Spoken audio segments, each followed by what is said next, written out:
Welcome to the final reading of The Lord of the Rings, The Return of the King. We only have the returning cast, so let's go ahead and get it started. Take it away, Marla.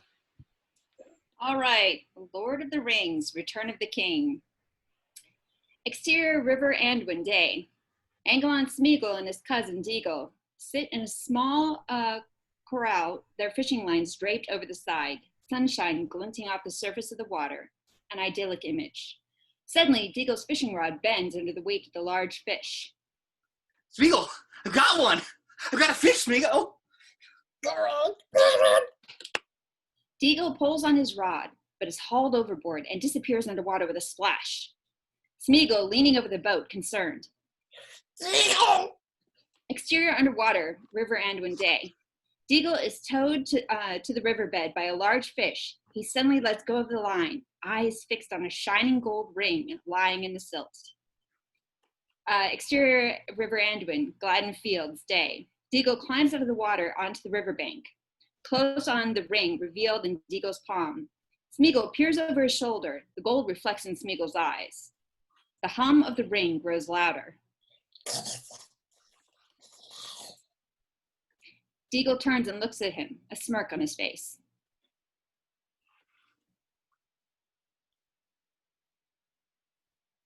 Smeagol moves towards Deagle.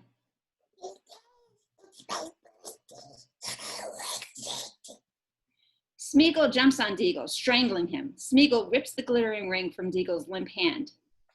My precious! Smeagol slips the ring on his finger and disappears. Dissolved to Misty Mountains Caves, Day.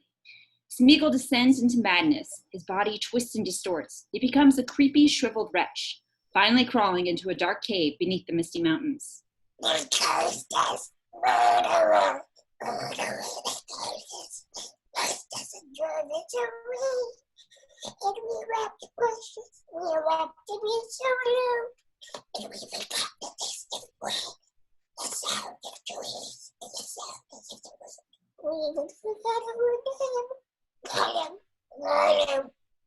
Gollum in the cave, staring at the ring in his hand. It's mine, my own. It came to me. Exterior culvert, Vale of Morgul, dawn. A grim landscape covered in thorn bushes and the scars of recent fires. The dark Morgul Valley disappears up towards the mountains, settle on Frodo and Sam in a filthy culvert. Sam twitches in a restless sleep. Frodo is awake. His hand trails down to the chain around his neck. A sudden hiss. Frodo quickly hides the ring as Gollum appears at them with gleaming eyes. We must go. Yes, we must go at once. Sam stirs and looks at Frodo. Haven't you had any sleep, Mr. Frodo? Frodo shakes his head. I've gone and had too much. Sam looks at the dead brown twilight below the lowering cloud. Must be getting late. No, it isn't. It isn't midday yet. The days are growing darker. The ground suddenly quivers as a rolling, rumbling noise echoes down the valley. Not before Mr. Frodo's had something to eat. Sam shoots Gollum a hostile look and turns back to rummage in his knapsack. He holds up a piece of dried lembas bread to Frodo. Here. What about you? I'm not hungry. Leastways, not for lembas bread. Sam. All right. You don't have much left. You have to be careful or we're going to run out. You go ahead and eat that, Mr. Frodo. I've rationed it. There should be enough. Frodo looks at Sam questioningly. For what? The journey home. Frodo says nothing. Exterior culvert, Vale of Morgul, day. Frodo and Sam follow Gollum as he leads them back on the winding, tortuous path, climbing through the bracken and over jagged rocks.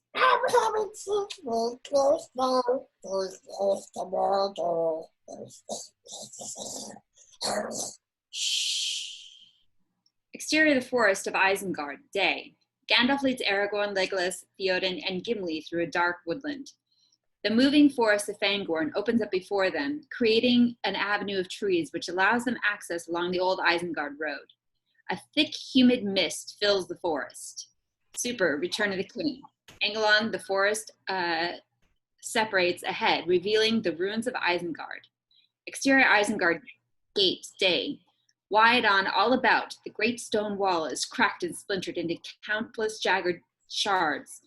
Far off, half veiled in the swirling steam, the Tower of Orthanc stands, unbroken by the storm. Pale waters lap about its feet. Angle on two small hobbits who are sitting on a smashed wall, Merry and Pippin. Spread before them is a feast of breads, meats, and wine. They puff on long pipes as they lie back in the sun. I feel like I'm back at the Green Dragon after a hard day's work. Only you've never done a hard day's work. Merry cuts Pippin off before he can respond in kind. Welcome, my lords, to Isengard. Angle on Gandalf, Aragorn, Legolas, and Gimli as they stare at the sight before them. You young rascals! A merry hunt you've led us on, and now we find you feasting and smoking? We are sitting on a field of victory, enjoying a few well-earned comforts. The salted pork is particularly good. Salted pork? Hobbits. We're under orders from Treebeard, who's taken over management of Isengard. Wide, Gandalf leads the company through the flotsam and jetsam which floats upon the muddied waters surrounding the tower. Treebeard, the giant Ent, strides towards them, alarming all but Gandalf. Roram, young Master Gandalf. I'm glad you've come. Wood and water, stock and stone I can master. But there's a wizard to be managed here, locked in his tower. Yes, Saruman must remain. Under your guard, Treebeard. Let's just have with his head and be done with it. Gandalf stares at the long length of the dark tower. No. There's no power anymore. The old Ent nods his head wisely. The filth of Saruman is washing away. Trees will come back to live here. Young trees. Wild trees. Close on Pippin, his eye caught by something lying in the water. Angle on the muddy waters glowing with a golden light. Aragorn turns. As quick as a flash, Pippin has jumped off his horse and picked up the palantir. Well, bless my bark. Aragorn took. I'll take that, my lad. Pippin doesn't move, his eyes staring in wonder at the smooth black stone. Quickly now. Reluctantly, Pippin hands the palantir to Gandalf, who immediately smothers it in his cloak. Angle on Gandalf looks back at Pippin, troubled. Exterior Edoras, day. Wide back shot. A group of riders gallop towards Rohan, city of Edoras. Push in. Eowyn stands alone outside the Golden Hall, waiting. Interior Edoras, Golden Hall, evening. Wide, a roaring fire, a lamb roasting on a spit, long tables laden with food, barrels of wine. A banquet is laid, ready for the returning soldiers. Tonight, remember those who gave their blood to defend this country. Hail the victorious dead! Angle on amidst the cheering crowd, Eowyn moves towards Aragorn. As she proffers the chalice, their eyes meet. What's you, Aragorn? How? Eowyn washes as Aragorn moves away. A voice speaks in her ear. I am happy for you. Eowyn looks at her uncle as Theoden follows her gaze. He is an honorable man. You are both honorable men. It was not Theoden of Rohan who led our people to victory. Eowyn looks at him questioningly, disturbed by his tone. Don't listen to me. You are young, and tonight it's for you. Angle on Eowyn watches concerned as her uncle moves away. Merry and Pippin are in full voice on top of one of the tables. Both hold very large mugs of ale in their hand. Oh, You can search up and down as many lands can be found. But you'll never find a beer so brown as the one we drink in our hometown. You can keep your fancy ales. You can drink them by the flagon. But the only brew for the brave and true comes from the Green Dragon. Angle on Gandalf, laughing and clapping the hobbits. Aragorn steps up beside him, smiling at the floor show. No news of Frodo? No word. Nothing. We still have time. Gandalf turns quickly to Aragorn. Every day Frodo moves closer to Mordor. Gandalf watches his friend's face, seeking reassurance. Do we know that? What does your heart tell you? That Frodo is alive. Yes. Yes, he is alive. Exterior Morgul Valley, night. Angelon, Frodo, and Sam lie asleep amidst the scrubby bushes near a stagnant pool. Smeagol lies nearby, muttering in his sleep.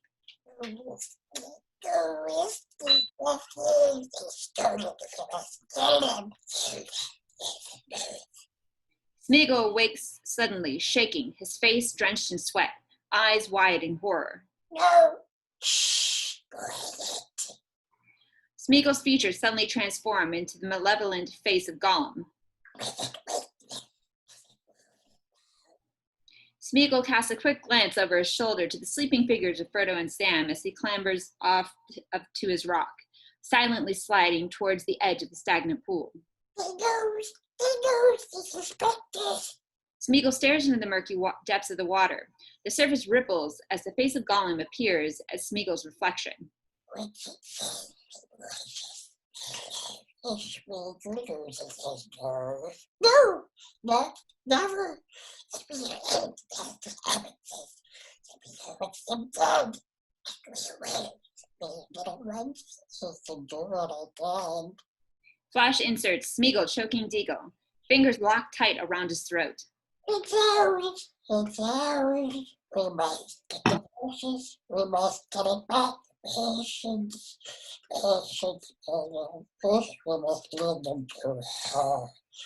We lead them to where the stars. Yes, the stars. And then, up the stairs we go. And there we stand through the city.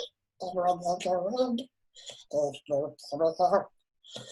She always needs to feed. She must eat her. She gets successful. Little gesture when I scream the pressure. No, everyone doesn't know that. She always was rid of it. Close on Sam, his eyes flicker open. With me, and once they throws around the bones, the empty clothes, and we were found it. I'm taking from milk.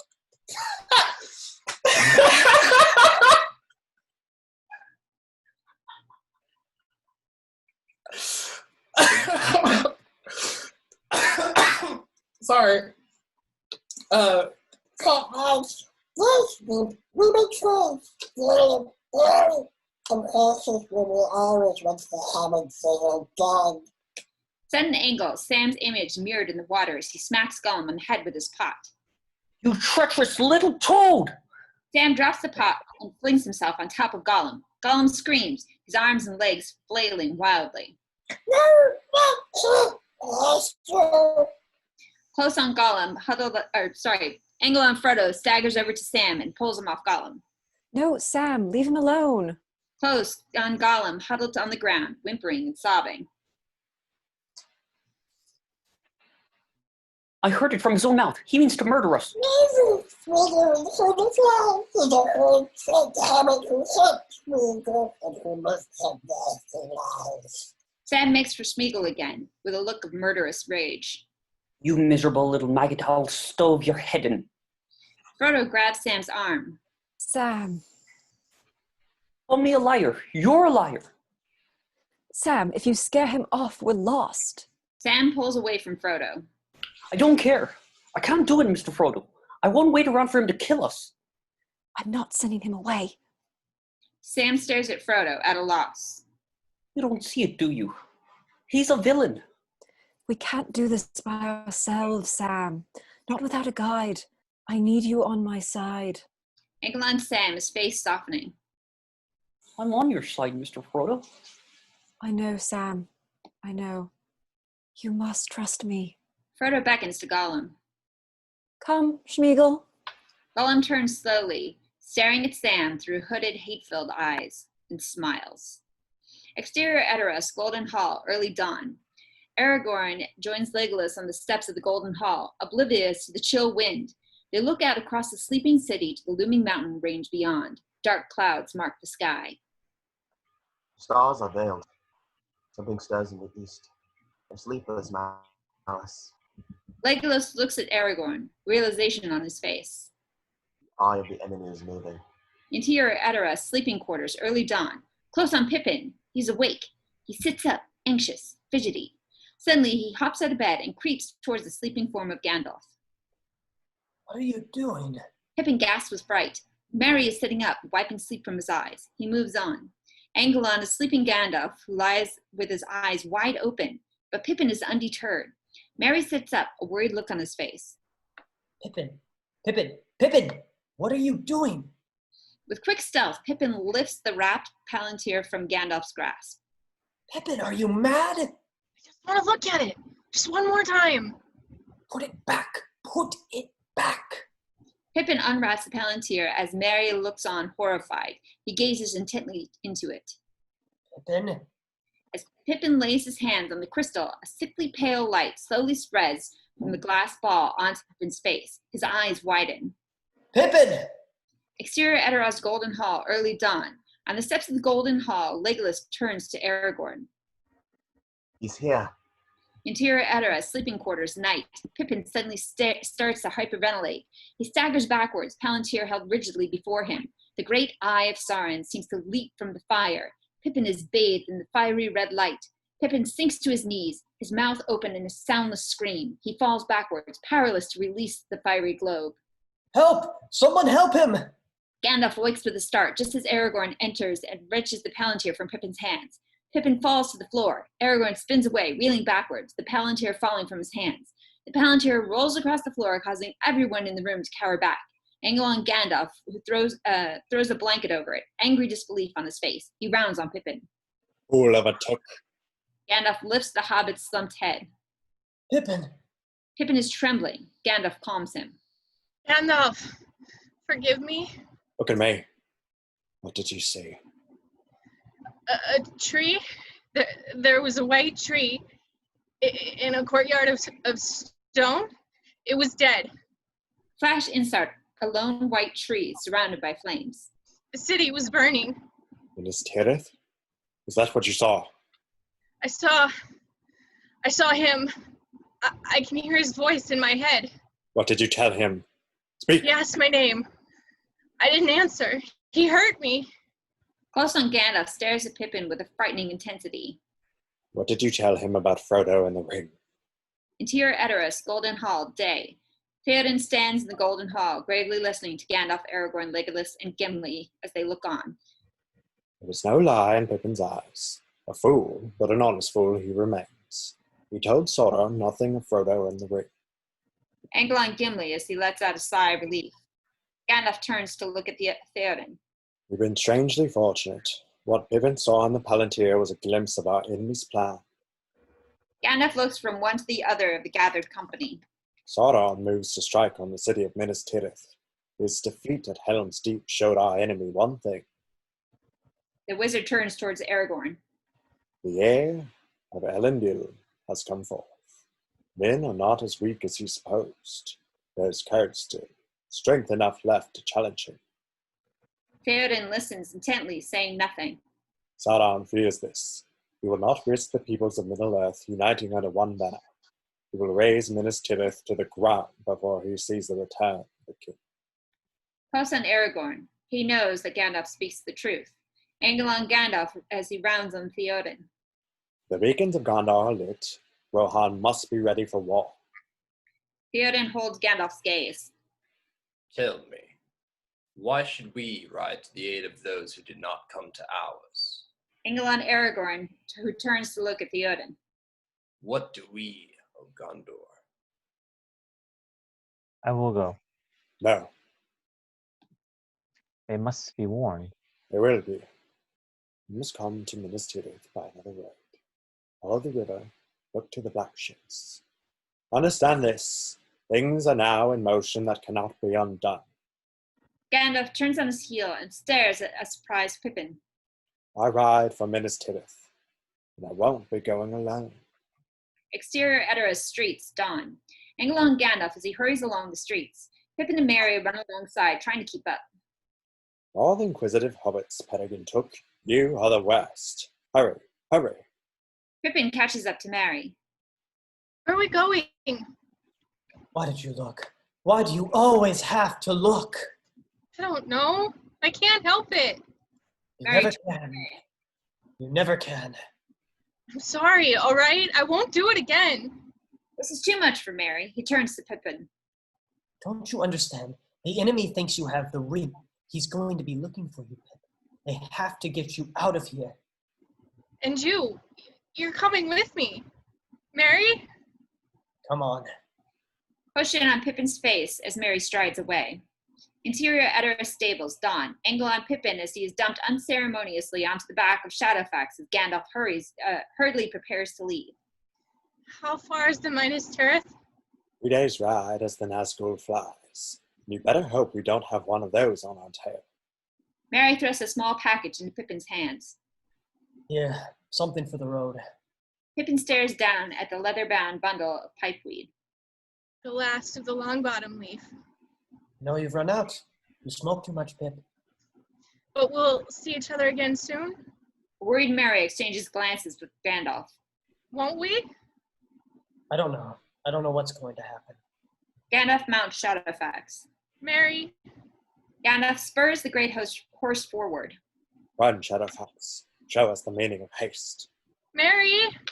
Shadowfax thunders out of the stables, close on Mary's devastated face. Exterior, the gates of Edoras day.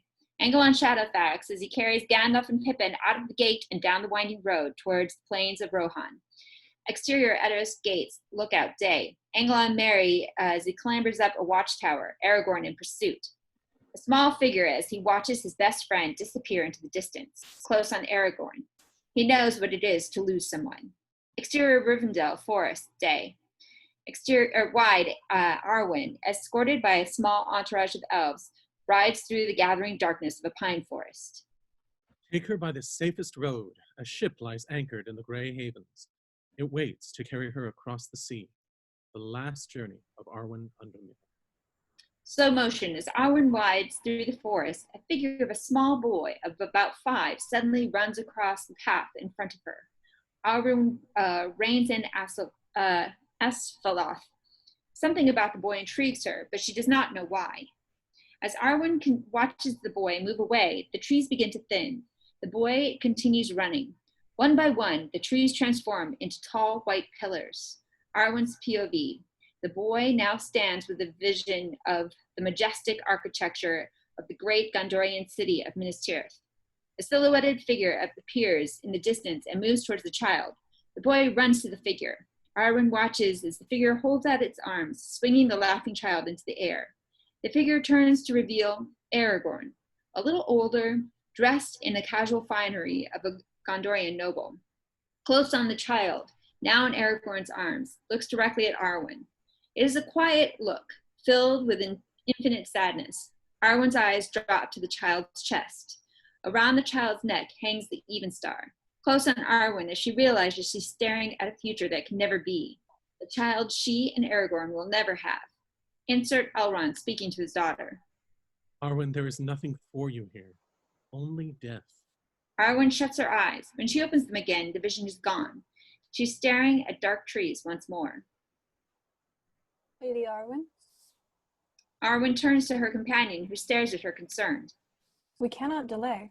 Suddenly, Arwen wheels Ascloth around, riding away. My lady! Exterior Rivendell, day. Wide shot, Arwen's horse gallops over the bridge and through the gates into Rivendell. Exterior Elrond's balcony, Rivendell, day. Angle on Elrond, seated alone. Arwen runs up the steps towards him. What did you see? Elrond stands, stunned. Arwen? Arwen, breathing hard, walking towards Elrond with fierce light in her eyes. You have the gift of foresight. Tell me what you have seen. Elrond, his face grim. I looked into the future. I saw death. There is also life.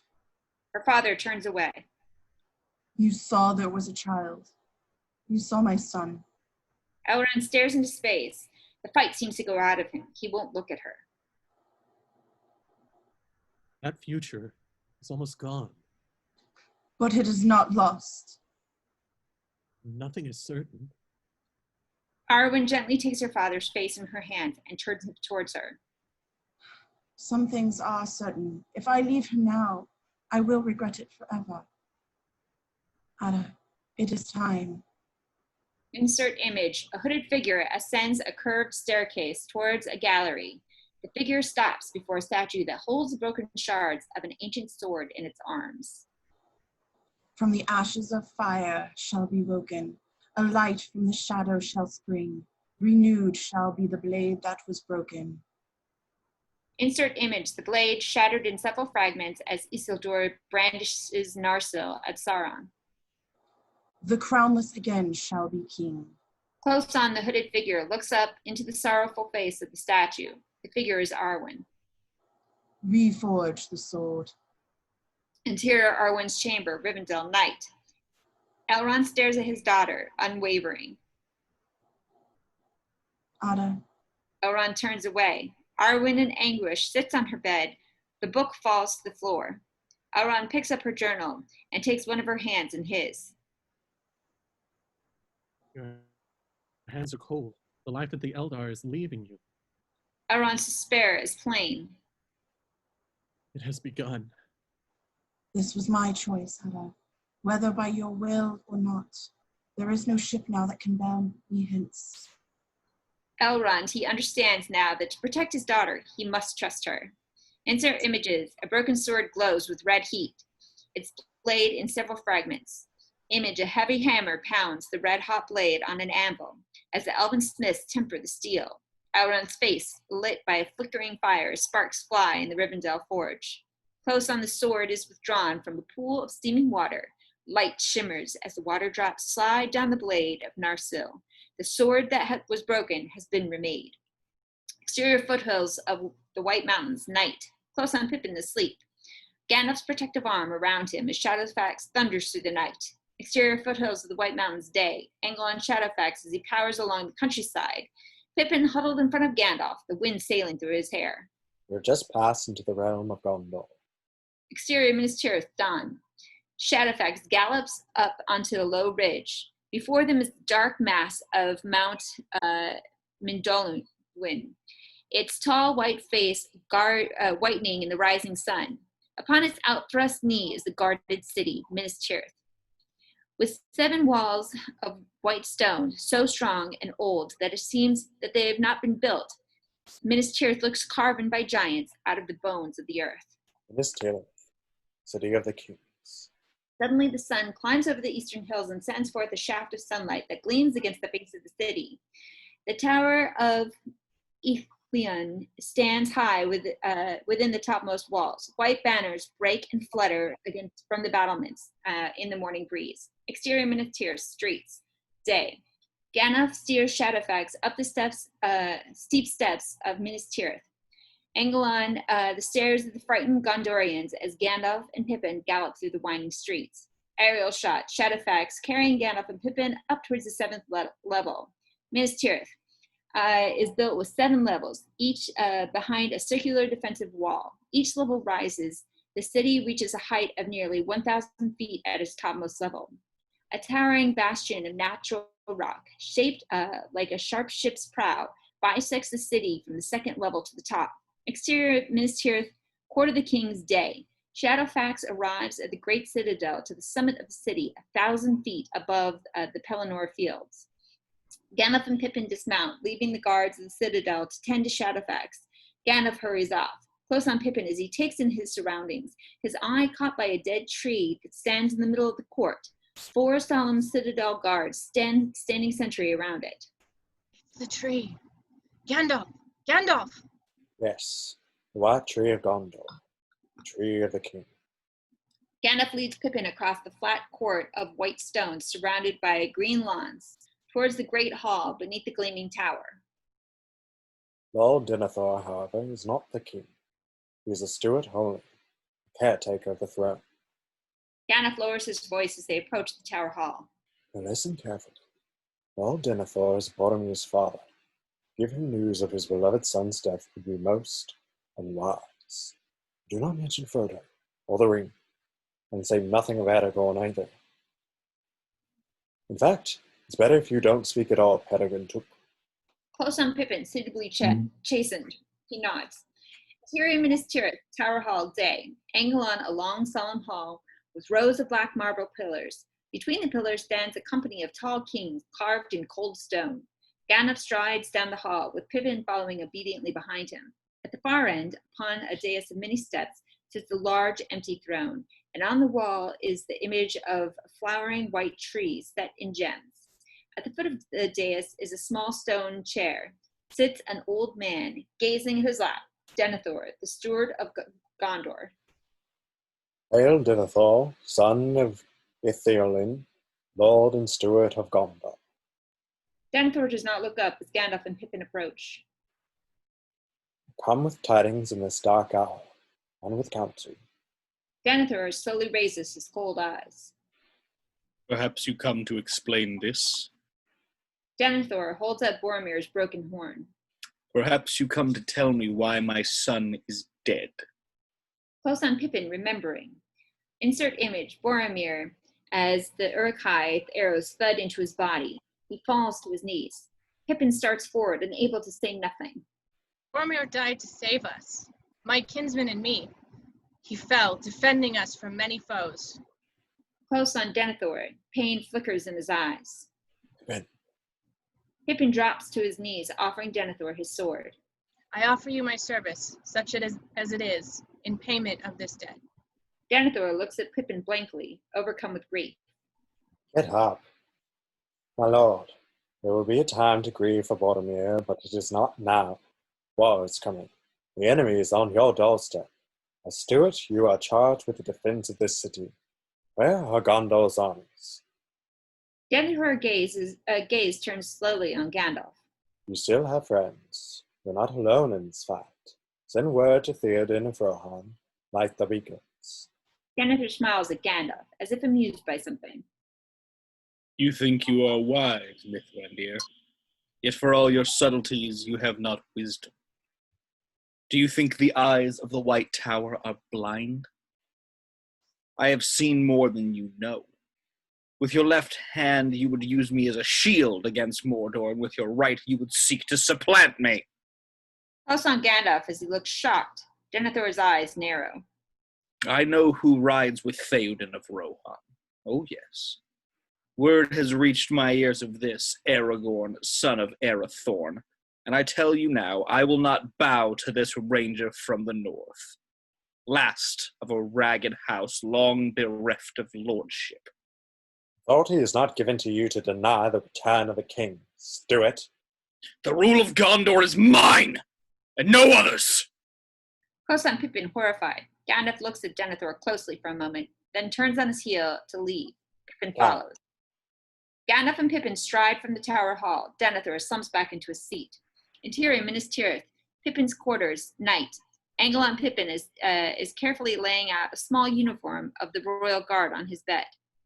So I imagine this is just a ceremonial position? I mean, they don't actually expect me to do any fighting, do they? Wide, Gandalf standing quietly on a balcony that overlooks the great city. You're in the service of the steward now. You're going to have to do as you're told, Peterkin Took. Go, citadel. Exterior, Minas Tirith, balcony night. Angle on Pippin as he stares up at the vast night sky. It's so quiet. Gandalf watches the young hobbit. It's the deep breath before the plunge. I don't want to be in a battle, but waiting on the edge of one I can't escape is even worse. Is there any hope, Gandalf, for Frodo and Sam? Gandalf joins Pippin as they look towards the distant, jagged mountains of Mordor. There's never much hope. Pippin looks at him, unnerved. Gandalf gives him a small, self-depreciating smile. Just a fool's hope. Gandalf and Pippin share a quiet moment as they stare out towards the fiery sky over Mordor. Our enemy is almost ready. His full strength gathered, not only orcs, but men as well. Insert image. Giant Mumakil carries armies upon their backs. Legions of Haradrim from the south. Insert image. Corsair ships sail up the river. Mercenaries from the coast. All will answer Mordor's call. Angle on Gandalf. He is almost talking to himself now, like a man unable to prevent a sure disaster. This will be the end of Gondor as we know it. Here the hammer-stroke will fall the hardest. Insert image, the battle-scarred city of Osgiliath, last bastion between Minas Tirith and Mordor. The river is taken. The garrison as Osgiliath falls. The last defense of this city will be gone. Close on Pippin, desperately seeking reassurance. But we have the White Wizard. That's gotta count for something. Gandalf looks down at Pippin. He says nothing. Gandalf? Gandalf stares into the distance as if seeing something in his mind's eye. Insert image, towering hooded figure dressed in black is being dressed for armor by attendant orcs. Sauron has yet to release his deadliest servant, the one who will lead Mordor's armies in war, the one they say no living man can kill. Close on Gandalf, still staring intently as if facing his enemy in person. The Witch King of Angmar. You've met him before. Angela and Pippin looks up at Gandalf, afraid to ask. He stabbed Frodo on Weathertop. Insert image, Frodo screaming as the Morgul blade is driven into his shoulder. Pippin blanches at the memory. He is the Lord of the Nazgul, the greatest of the Nine. Exterior Minas Morgul, night. And Minas Morgul is his lair. Angelon, Frodo, and Sam, they clamber into a small gully beside the rough-hewn road. Gollum carefully peers over the lip of the gully.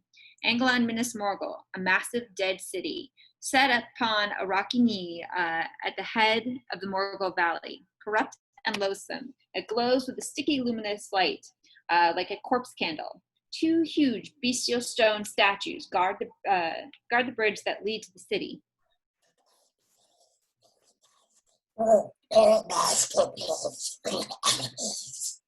Gollum, Frodo, and Sam hurry from their cover, scampering in the shadows towards Minas Morgul. Wait, here we see. Close on Frodo, he looks up at the hideous statues. His senses start reeling. Look, we have found it. Frodo and Sam look aghast at the sight of the narrow, near vertical staircase that cuts into the rock face directly in front of the Minas Morgul gates. Angelon, following the stairs, higher and higher up the sheer western side of the Morgul Valley to the high peaks of the razor-like mountains of Mordor. Suddenly, Frodo staggers across the road as if some force other than his own will is at work. He lurches towards the bridge, towards Minas Morgul. No, Mr. Frodo! Sam runs after Frodo, catching him in his arms as he stumbles. No! Sam and Gollum pull Frodo from the bridge. They're calling me. Frodo falls to the ground. At that moment, the ground quivers and a great rumbling noise rolls across the ground and echoes in the mountains. The cold, dull Morgul Valley is suddenly violent and fierce as uprushing flame springs from Mount Doom. Minas Morgul answers. A flare of livid lightning, forks of blue flame spring up from the tower into the sullen cloud. Exterior Minas Tirith, balcony, night. Angelon, the violent, fiery flashes of light, the cloud above Mordor. Sharp thunder rolls across 40 miles to Minas Tirith. Close on Pippin, looking on in frightened awe, Gandalf's comforting hand rests on his shoulder. Exterior Minas Morgul, night. Sam and Gollum lead Frodo to the stairs. Above Minas Morgul, the sky is bright with light as the city erupts. Intercut, exterior Minas Tirith battlements, night. Angles on faces of soldiers and civilians of Minas Tirith as they watch from the parapets of the city. Exterior Minas Morgul, night. Frodo and Sam sink to the ground, holding their hands against their ears, as out of the city comes a rending screech, shivering, rising swiftly to a piercing pitch beyond the range of hearing. The terrible cry ends, falling back through a long, sickening wail to silence. Angelon Frodo as he slowly raises his head. Across the narrow valley, directly opposite the hobbits, the Lord of the Nazgul, the Witch King, suddenly rises up out of the dead city on his felled beast. As the Witch King settles on the battlements of Minas Morgul, his dark head turns this way and that, sweeping the shadows with unseen eyes, as if sensing the rain. Angelon Frodo, breaking into a cold sweat, he squeezes his eyes shut, clutching at his shirt as if it's on fire. I can feel his blade.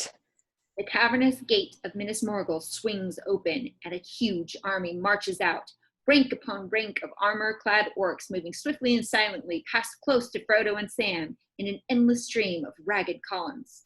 Exterior Minas Tirith balcony, night, close on Gandalf.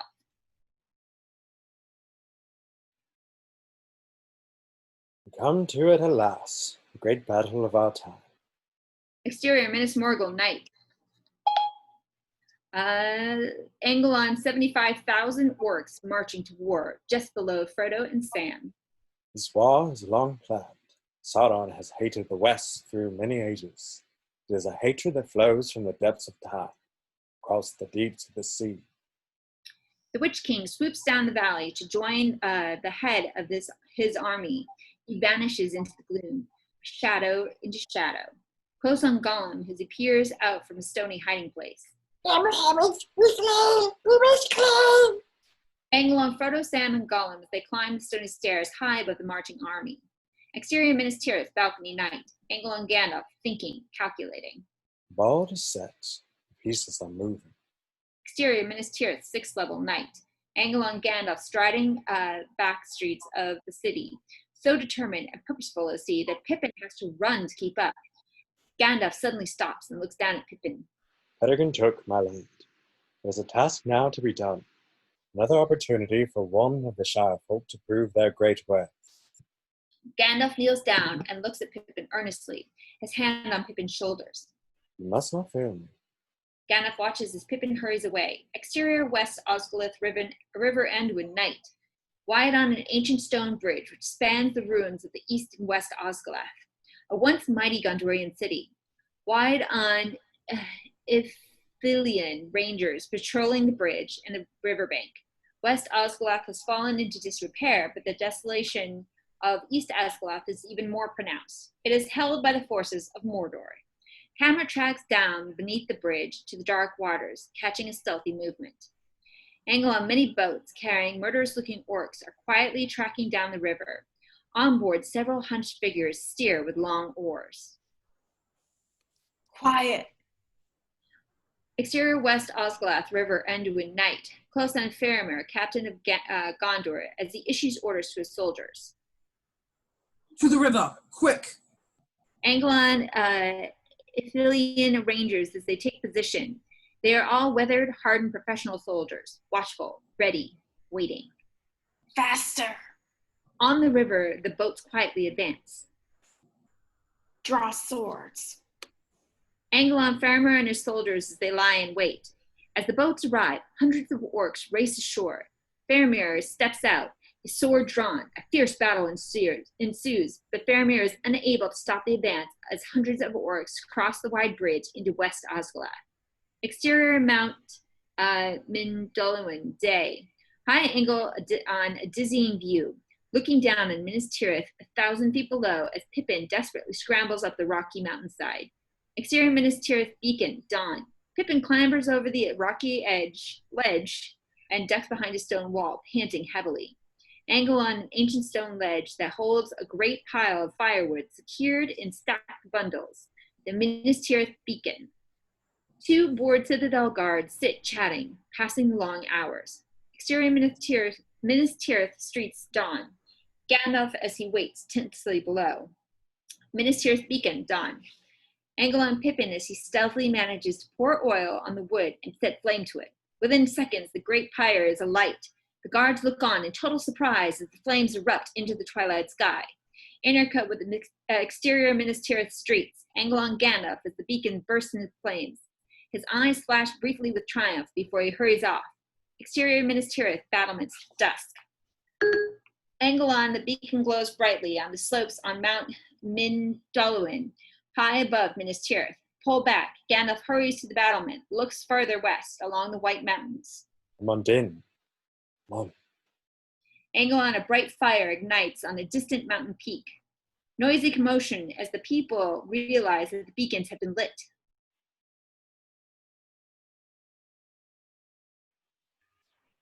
The beacon at Avondin is lit. Flash insert Denethor is staring at the beacon from the citadel window, a look of black fury on his face. Angelon Gandalf, a strange smile plays on his face. Hope is kindled. Exterior White Mountain, aerial night. Aerial shot moving over the White Mountains as a trail of great fires slowly winds from peak to peak. Exterior Edoras, courtyard dawn. Angle on a rocky peak high above Edoras. A great beacon fire is ignited. On the soundtrack, a bell tolls urgently. Close on Aragorn as he looks tensely out across the mountains. Pull back, Aragorn runs towards the Golden Hall. Interior Edoras, Golden Hall, dawn. Close on Aragorn, bursting into the Golden Hall. The beacons of Minas Tirith. The beacons are lit. Gordon calls for aid. Angle on Theoden looks up, startled. Close on Eowyn, Eomer turn to look at their uncle. Tension builds. Theoden, his head lowered, slowly it rises. He looks at Aragorn in the eye. Then Rohan will answer. Muster the Rohirrim. Exterior Edoras, courtyard, dawn.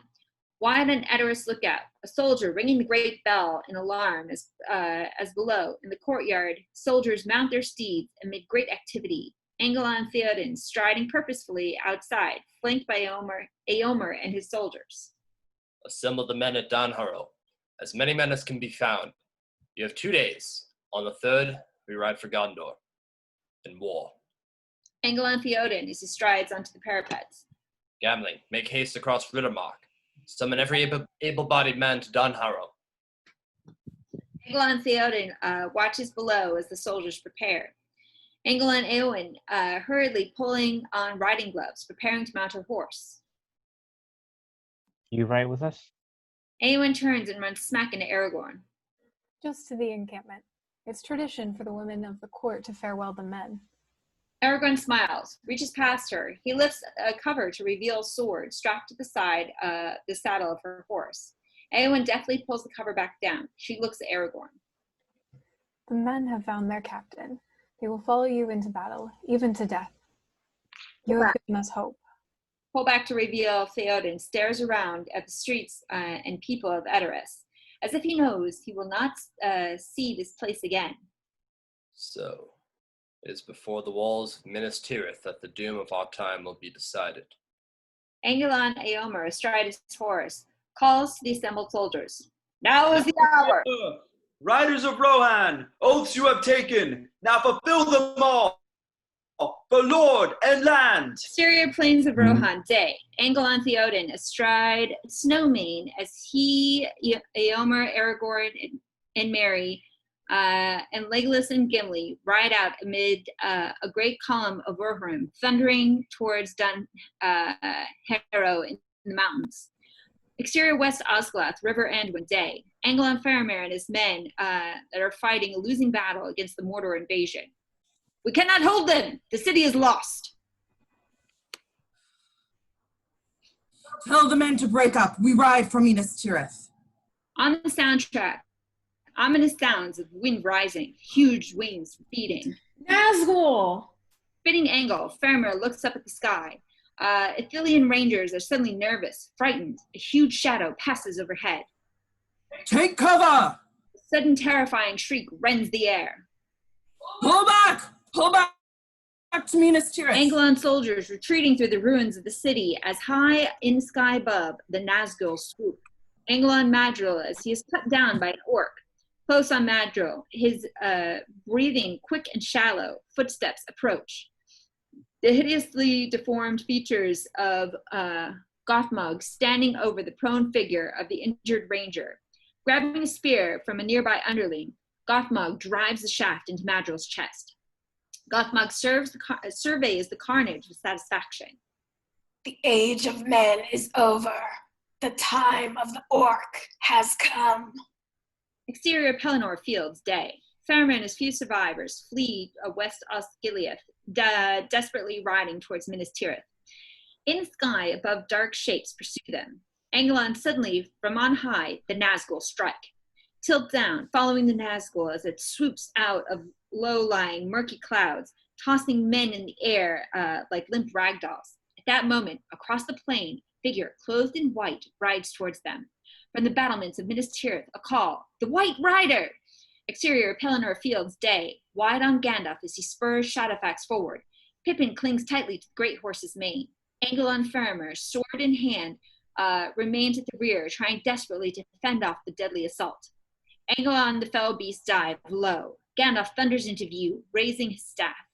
A shaft of white light suddenly stabs upwards. The Nazgul swerve away from the light as it pierces the low cloud.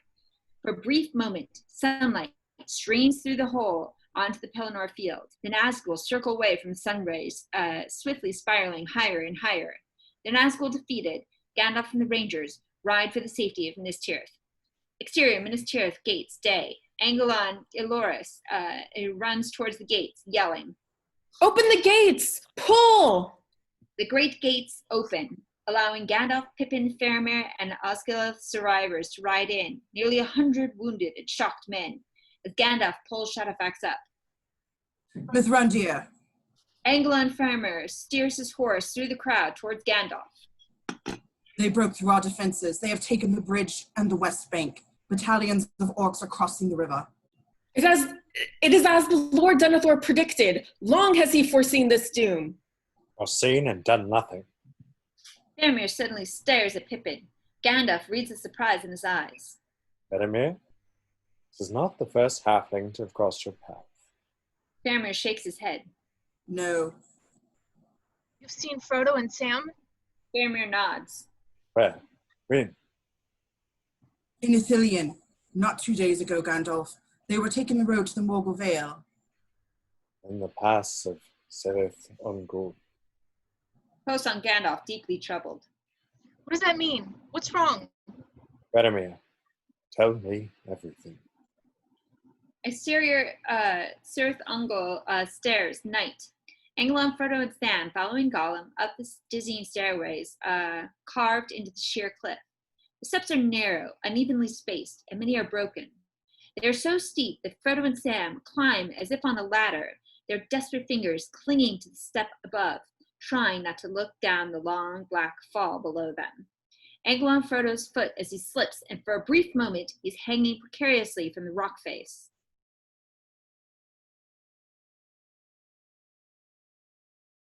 Colin?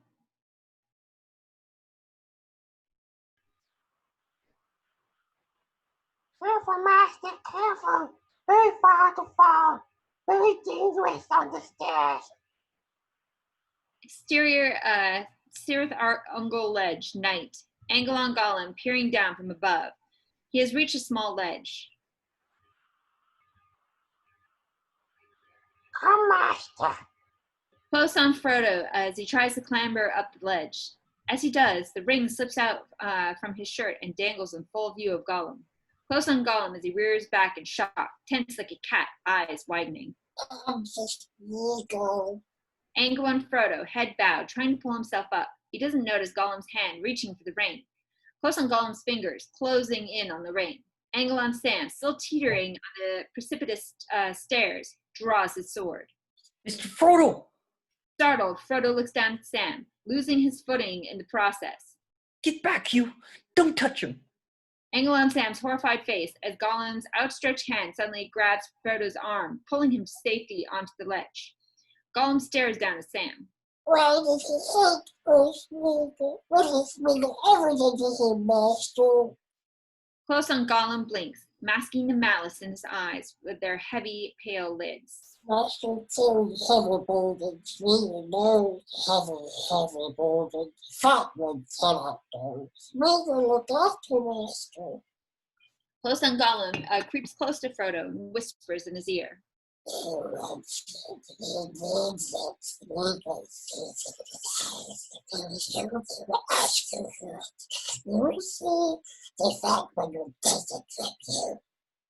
on Frodo, looking at Sam. His hand strays to his neck, closing tight around the ring. Exterior Osgiliath, day. High above Osgiliath, the sinister profile of the Witch King seated on the fell beast as Gothmog stands, awaiting his orders. Send forth all legions. Do not stop the attack until the city is taken. Slay them all. What of the wizard? Slowly, the Witch King's head turns. I will break him. Exterior Minas Tirith battlements, day. Reactions of Gondorian soldiers upon the Minas Tirith battlements. Awe, fear, terror.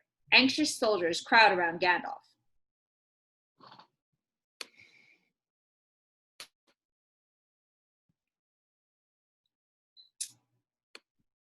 What of Theoden's riders? Will Rohan's army come? Liftender?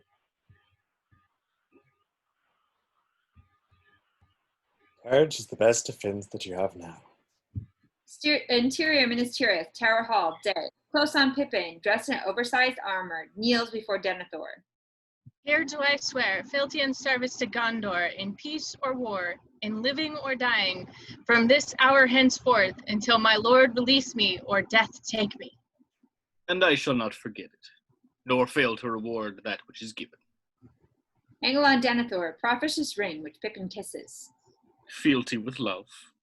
Denethor gently raises Pippin's head. Denethor's eyes meet Faramir's. Valor with honor. Denethor crosses to a table. Attendants begin serving him a meal. Disloyalty with vengeance. Denethor addresses his meal. Do not think we should so lightly abandon the outer defenses. Defenses that your brother long held intact. What would you have me do?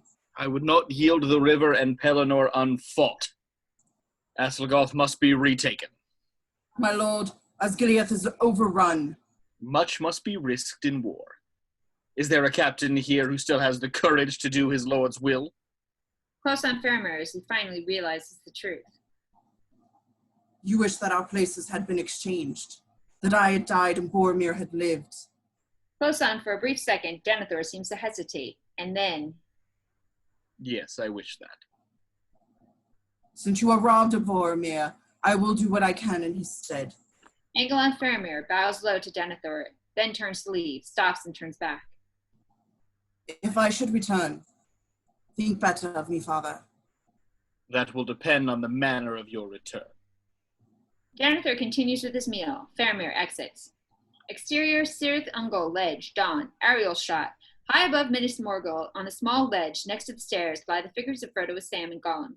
Sam watches the sleeping Gollum suspiciously as he desperately tries to stay awake. Slowly, inevitably, Sam falls asleep. Close on Gollum's eyes as they snap open. He sits up and quietly crawls towards Sam's knapsack. Sam breathes deeply now, heavily asleep. Gollum grimaces in distaste as he pulls out the lembas bread. Quietly, he sprinkles crumbs over the sleeping Sam. Angle on Gollum as he throws the remaining lembas bread over the cliff. Angle on Sam's eyes flick open. Gollum spins around, caught off guard. What are you up to? Sneaking off, are we? We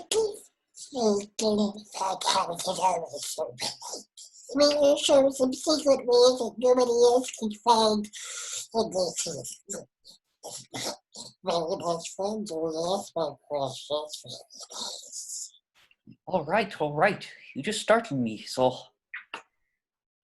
What are you doing? Sneaking. Too exhausted to argue, Sam turns away. Fine, have it your way. Sam gently shakes Frodo's shoulder. Sorry to wake you, Mr. Frodo. We have to be moving on. Sam rummages through his knapsack, looking for a bite to eat. Frodo sits up slowly. It's dark still. It's always dark here. Close on Sam stops rummaging, shock on his face. It's gone. The elven bread is gone. What? That's all we have left. Sam slowly turns to Gollum. He took it. He must have. No, you're not going me to sneak this. You're a lying wretch. What did you do with it? He doesn't eat it. He can't have taken it. Close on Gollum slaps his hand against Sam's jacket, sending lembas crumbs raining down. What's this? Crumbs of his jacket. His jacket, I see. Always stepping to the pistol. That's a filthy lie. Sam is enraged. He throws himself at Gollum, punching him. You stinking two-faced snake! Call me a thief! Sam, stop it! Frodo pulls Sam off Gollum. I'll kill him! No, Sam! Frodo collapses on the ground, close on Sam's horrified face. All right. I'm sorry. I didn't mean for it to go so far. I was angry. Here, let's rest up a bit. Sam attempts to fuss around Frodo. I'm all right. No, you're not all right. You're exhausted. It's that golem. It's this place. It's the thing around your neck. I could help a bit. I could carry it for a while. Share the load. Close on, a terrible light comes into Frodo's eyes as he stares into the earnest eyes of Sam. Get away. Frodo pushes Sam away, clutching the ring beneath his shirt. I don't want to keep it. I just wanted to help. Frodo rises to his feet as if empowered with a frightening, intense energy. He selected for himself. Shut up, you. Go away. Get out of here. Close on Frodo. No, Sam. It's you. Sam stares at Frodo with disbelief. I'm sorry, Sam. Close on, tears well in Sam's eyes. But he's a liar. He's poisoned you against me. You can't help me anymore. You don't mean that. Go home. Close on, tears spill down Sam's cheeks as Frodo turns away. Angle on Frodo and Gollum leaving. Sam is in complete misery. Exterior Minas Tirith streets, day. Angle on Faramir leading a column of 200 knights through the streets towards the city gate. People are rushing forward, throwing flowers over the knights. Close on, Gandalf hurries along Faramir's horse. Faramir, your father's wheel has turned to madness. Do not throw away your life so rashly. What does my allegiance lie if not here?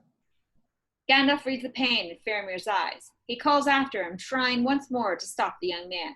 Your father loves you, Faramir. Remember it before the end.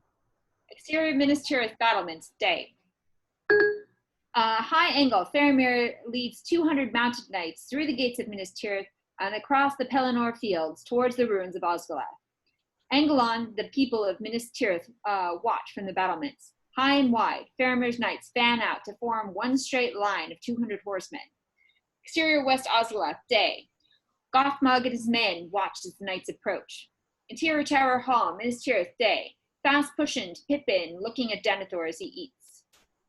Can you sing, Master Hobbit?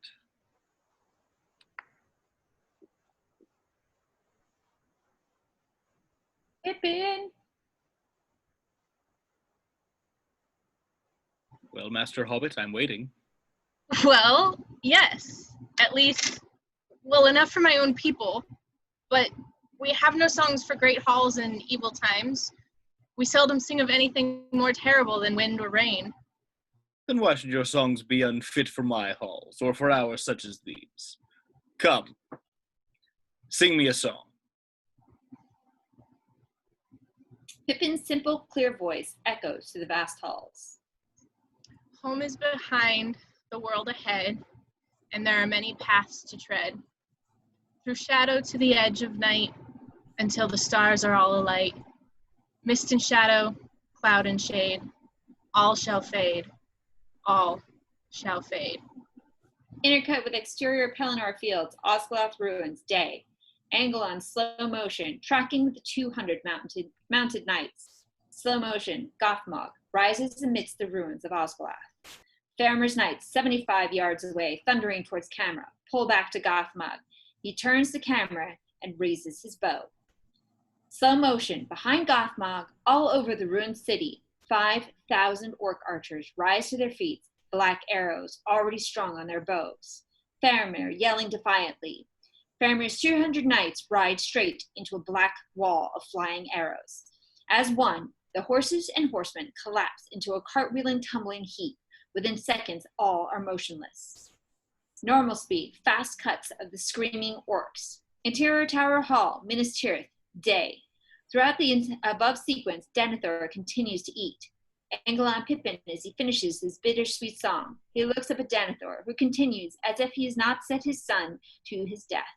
Pippin turns away, his sorrow etched on his young face. Exterior Minas Tirith, courtyard, day. Gandalf sits quietly in a courtyard, alone, defeated. Exterior Osgiliath Bridge, day.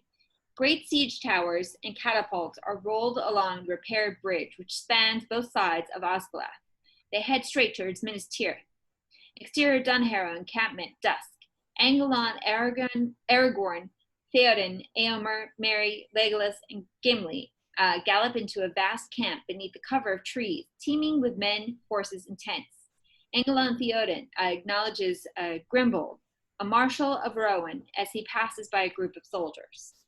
Grimbold, how many? I bring 500 men from the Westfold, my lord. We have 300 more from Fenmarch, the Odin King. Theoden smiles grimly as he rides on. Where are the riders from Snowbourne? None have come, my lord.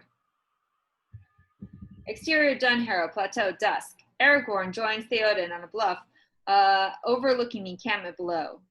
Camera cranes reveal thousands of men and horses. Smoke from many small campfires have filled the valley with a twilight haze. 6,000 spears. Less than half of what I've hoped for.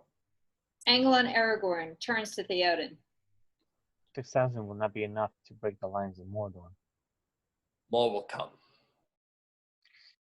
Every hour lost hastens Gondor's defeat. We have till dawn. Then we must ride. Close on Theoden, realizing what Aragorn is saying. No matter the numbers, he must commit to war by the morning. Theoden nods. The horses whinny loudly in the distance. Theoden looks up at the mountain which looms behind them. Exterior Dunharrow Plateau, dusk. Angelon horses rearing in terror as Rohan soldiers try to quiet them. Legolas and Gimli move through the camp. Legolas, looking at a group of Rohan soldiers. They sit quiet and hunched. No one is speaking. Legolas looks towards Eomer, who is unsaddling his horse.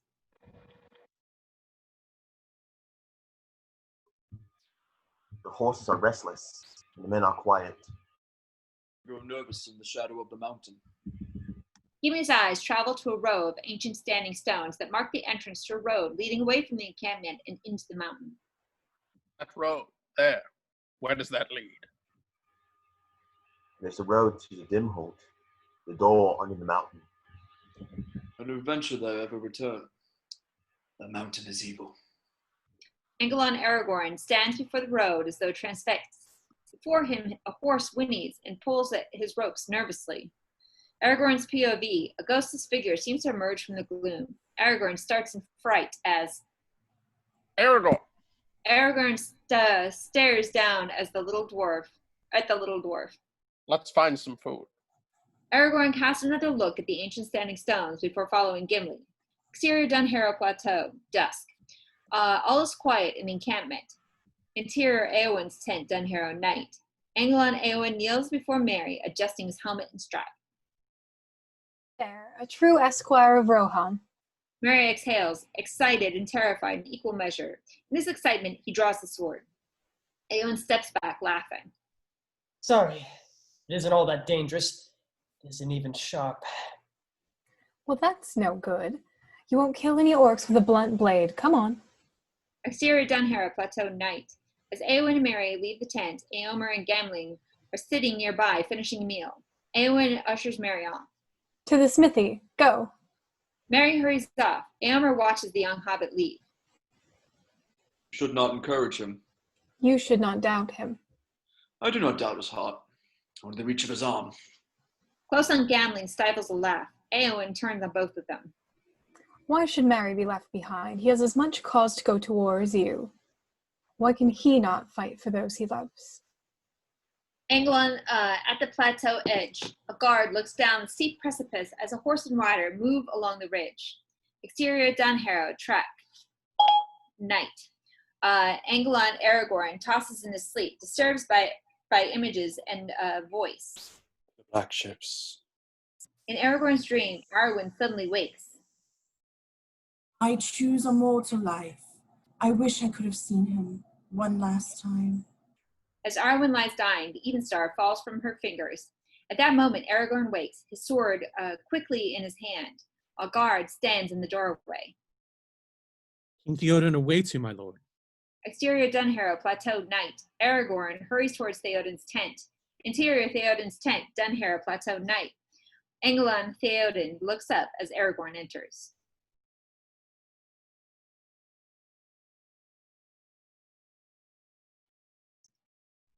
Theoden? I take my leave. Angela and Theoden bows slightly to the hooded figure and leaves, shooting Aragorn a strange look as he goes.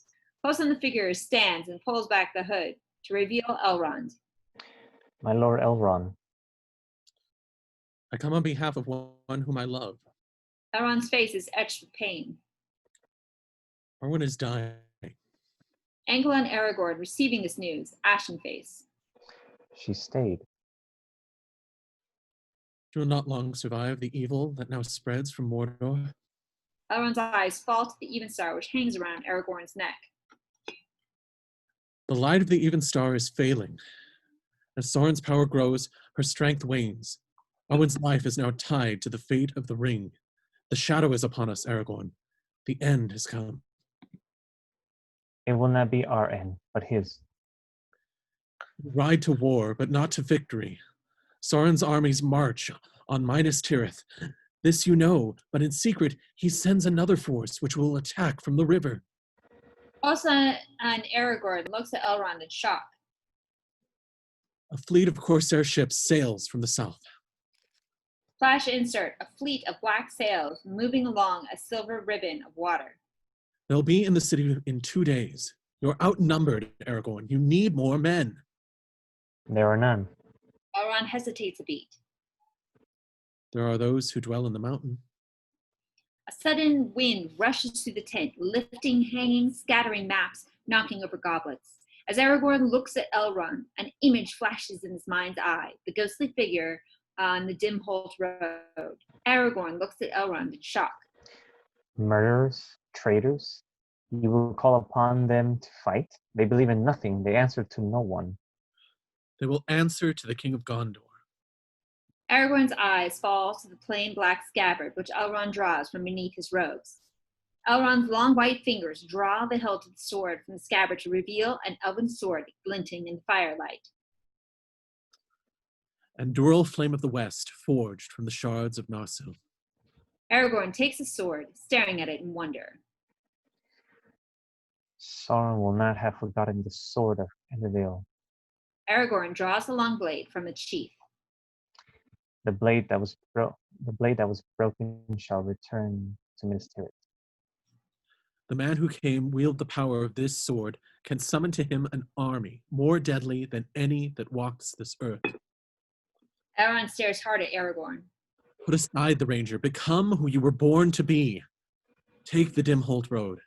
A heavy silence hangs in the room. Onin, Aistel, Aidane. Al-Shemin Estel Amin. Angla and Aragorn resheaths the sword. Exterior Dunharrow Plateau night. As Aragorn readies Brago for leaving, Eowyn approaches, her temper barely held in check. Why are you doing this? Aragorn looks over his shoulder at her. The war lies to the east. You cannot leave on the eve of battle. You cannot abandon the men. Eowyn. You're needed here. Aragorn rounds on her. Why have you come? Do you not know? Aragorn looks at her sadly, not wanting to hurt her. It is but a shadow and a thought that you love. I cannot give you what you seek. Eowyn steps back as though struck. She watches stricken as Aragorn leaves. Exterior Dunharrow Plateau night. Aragorn leads his horse through the tents towards the dim Holt Road. A light flares ahead of him. A short figure steps out of the shadows, pipe in hand.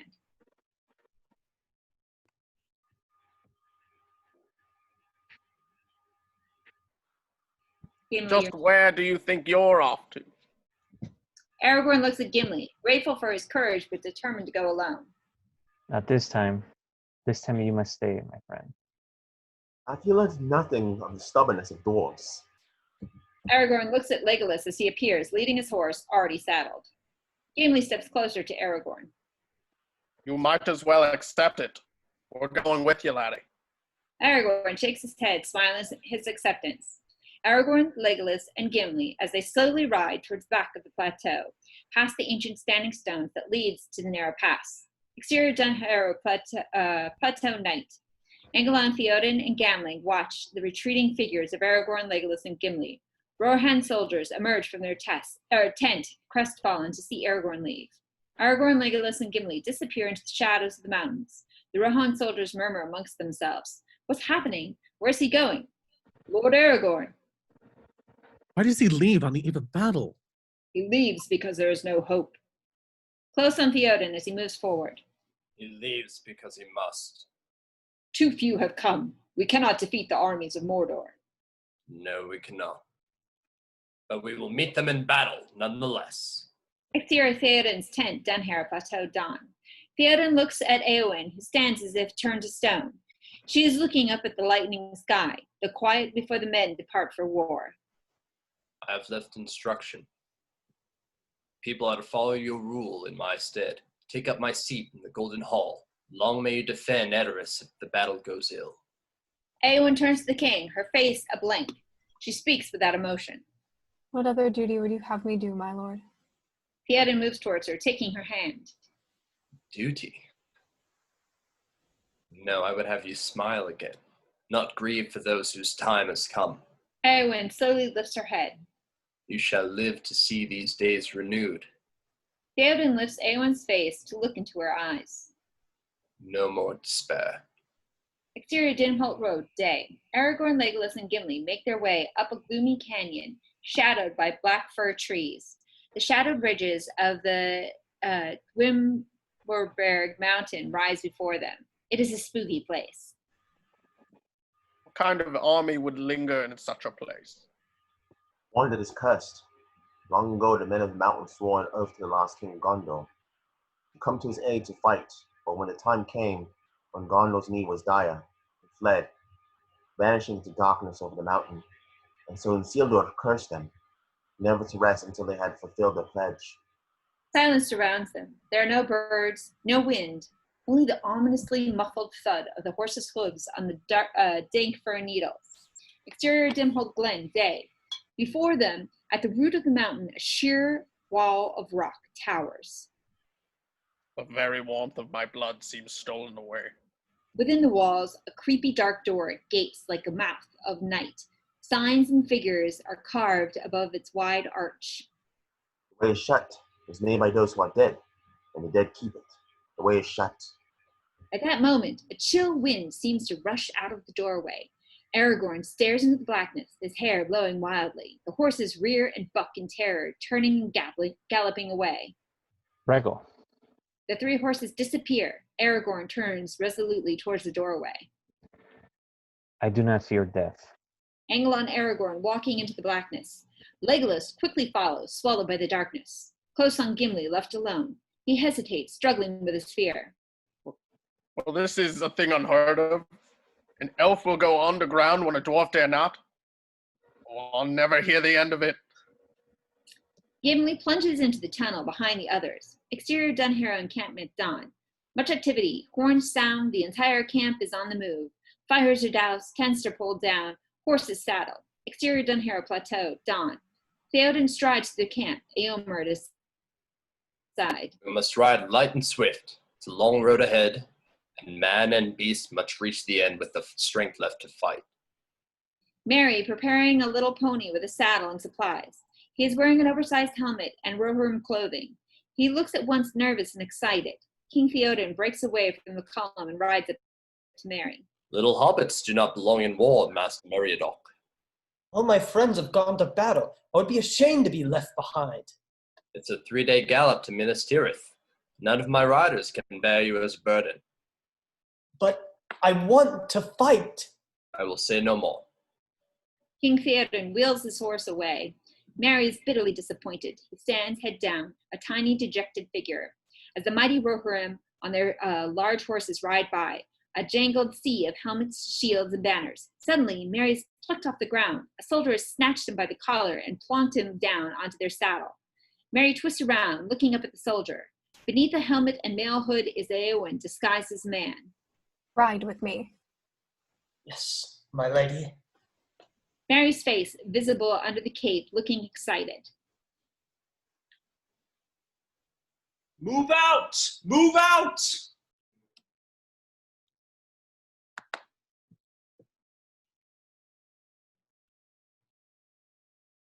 Good. Aiden. Ride now, ride for Gondor. Exterior Dunharrow Valley, dawn. High and wide, the valley floor as thousands of horsemen ride after their king. Exterior Pelennor Fields, Minas Tirith, day. Angelon, the great siege towers and catapults that are rolling across the Pelennor Field. Thousands of flaming torches light the snarling, slathering Morgul orcs, marching in ragged ranks. Flowing torrents of the orcs stream past the cave trolls, beating the drums of war. Minas Tirith lies ahead, only 2 miles away. Interior Paths of the Dead, cavern, day. Aragorn leads Legolas and Gimli into a wide cavern. He waves his torch through the darkness, illuminating a huge cavern. A ghastly creaking noise, like stone being sundered, cuts through the silence. A ghostly figure steps from the rock walls. Angelon, Aragorn, Legolas, and Gimli look on in horror as a mummified specter looms before them, eyeless sockets, rotten teeth, a pale, sickly glow, the king of the dead. Fog swirls around as the ghost snarls at Aragorn. Who enters my domain? Aragorn moves forward, unflinching. One who will have your alliance. The dead do not suffer the living to pass. You will suffer me. The king of the dead's malevolent laugh echoes through the caves. Angelon the fog suddenly rolls back, forming a retreating wall of gray vapor. Slowly, rank upon rank of spectral warriors are revealed. Ghoulish faces, rusting weapons, tattered banners. Wide in the fog reveals a dead army of many thousands assembled around the cavern. Angelon Aragorn stares grimly at the king of the dead. The king of the dead, as he smiles evilly at Aragorn. Aragorn holds his gaze. The way is shut. The king of the dead moves relentlessly towards Aragorn. It was made by those who are dead, and the dead keep it. Wide, Aragorn, Legolas, and Gimli are now surrounded by an army of the dead. That way is shut. No, you must die. Legolas fires an arrow at the king of the dead. It passes straight through. Aragorn keeps moving forward, his eyes locked on the specter. I summon you to fulfill your oath. The king of the dead snarls and raises his deadly sword above Aragorn's head. None but the king of Gondor may command me. Quick beat, Aragorn raises Anduril. With a terrifying shriek, the king of the dead sweeps his sword towards Aragorn's head. Slow motion, Aragorn raises his sword in answer, a low whistle as it sweeps through the air. Clang, the blade of Anduril clashes with the spectral sword. The sharp ring of metal reverberates through the caverns. The king of the dead stares at Aragorn in disbelief.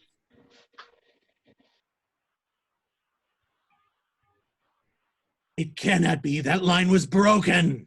Aragorn grabs the shocked ghost by the neck. Aragorn holds the sharp blade against the ghost's throat. It has been remade. Silence. Aragorn releases the king of the dead. He addresses the ghost army. Fight for us and regain your honor. The ghostly faces stare hollow-eyed at Aragorn. What say you? Silence. You're wasting your time, Aragorn. They had no honor in life. They have none in death. I am Isildur's heir. Fight for me, and I will hold your oath fulfilled. What say you? Exterior Pelennor Fields, Minas Tirith, day. Angelon, thousands of orcs continue moving relentlessly forward, towards the walls of Minas Tirith. Exterior Minas Tirith gates, day. Close on a guard yells from the parapet above the huge wooden gate. Open the gate, quick. The huge gate swings open, revealing Faramir's badly wounded horse, dragging Faramir behind. Both the horse and Faramir are impaled with orc arrows. Lord Faramir. Exterior Pelennor Field, Minas Tirith, day. As catapults are prepared, Gothmog rides through the ranks of orcs. Interior Minas Tirith, Court of the Kings, day. Angelon, Eorlis, and other soldiers arrive at the citadel with Faramir's unconscious body on a stretcher. Pippin follows them. Denethor emerges from the tower hall. He runs towards his son. Faramir. Denethor bends to the stretcher bearing his son. Say my son has not fallen. They were outnumbered. None survived. Close on Pippin, devastated. Exterior Pelennor Field, Minas Tirith, day. Gothmog turns to his lieutenants. Fear, the city is rank with it. Let us ease their pain. Release the prisoners. Catapults. At his orders, the great catapults fire. Thwap, thwap, thwap. Exterior, Minas Tirith, streets, day. The orc catapults do not fire rocks. Horror sweeps the streets of Minas Tirith as the severed heads of Faramir's horsemen land amongst the soldiers. Exterior, Minas Tirith, court of the kings, day. Denethor looks down at Faramir's unconscious body. My son is dead. My line has ended. Pippin has run to Faramir and bends towards him.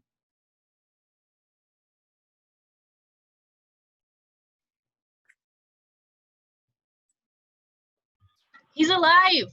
The House of Stewards has failed.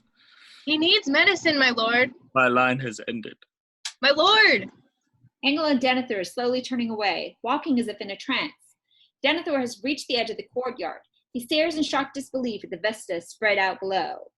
A full view of the orc army from the top of Minas Tirith. 75,000 orcs are spread out across the Pelennor fields like a sea of black ants. Trolls load the catapults with rocks.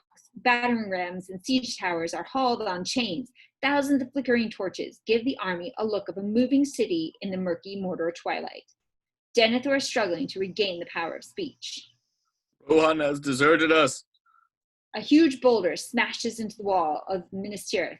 Boulders hurl from the catapults across the fields towards Minas Tirith. Theoden betrayed me. A boulder smashes into a balcony full of civilians. Confusion and panic spreads amongst the soldiers. Abandon your posts! Close on Pippin, shocked. Flee! Flee for your lives! Suddenly, thwack! Gandalf's staff smashes into the back of Denethor's head. Gandalf grimly swings his staff again, clubbing Denethor to the ground. Gandalf spins around and addresses the soldiers. Prepare for battle. Exterior Minas Tirith streets, day. Engel and Gandalf as he gallops down the winding labyrinth of streets on Shadowfax, against the flow of the fleeing soldiers. Return to your post. Exterior Minas Tirith battlements, day. Shadowfax bounds at the stairs onto level 1 battlements. Gandalf looks at the approaching orc army, now less than 50 yards from the walls of the city. Send these foul beasts into the abyss.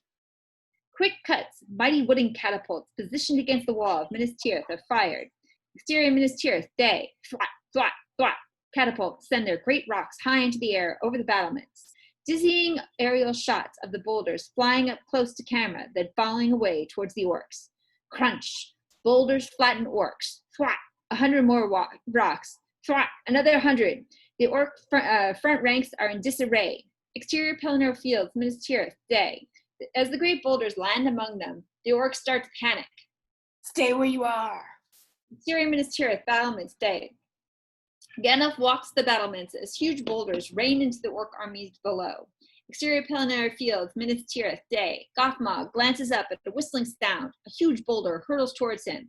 He sidesteps calmly out of the way, spitting on the boulder in contempt. Exterior Minas Tirith battlements, day. Suddenly 9 Nazgul dive out of the dim sky, clad in battle armor.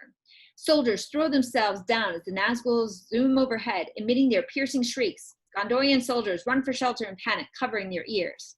Close on Pippin, cowering. Stand to your post. Do not give in to fear. Fight. Quick cuts, mighty wooden catapults positioned within the walls of Minas Tirith are fired. The Nazgul circle low over the city like vultures, seeking doomed men's flesh. Soldiers are plucked into the air by the shrieking Nazgul and dropped to their deaths hundreds of feet below. Towers and buildings are destroyed. Chaos as soldiers, women, and children dodge falling masonry.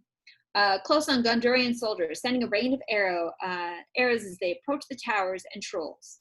Not at the towers. Aim for the trolls. Kill the trolls. Bring them down. Too late. The towers reach the walls, their doors crashing down, releasing orcs directly onto the lower level. As the orcs swarm from the tower, Gandalf realizes Pippin has come down from the citadel. Peregrine Took, go back to the citadel.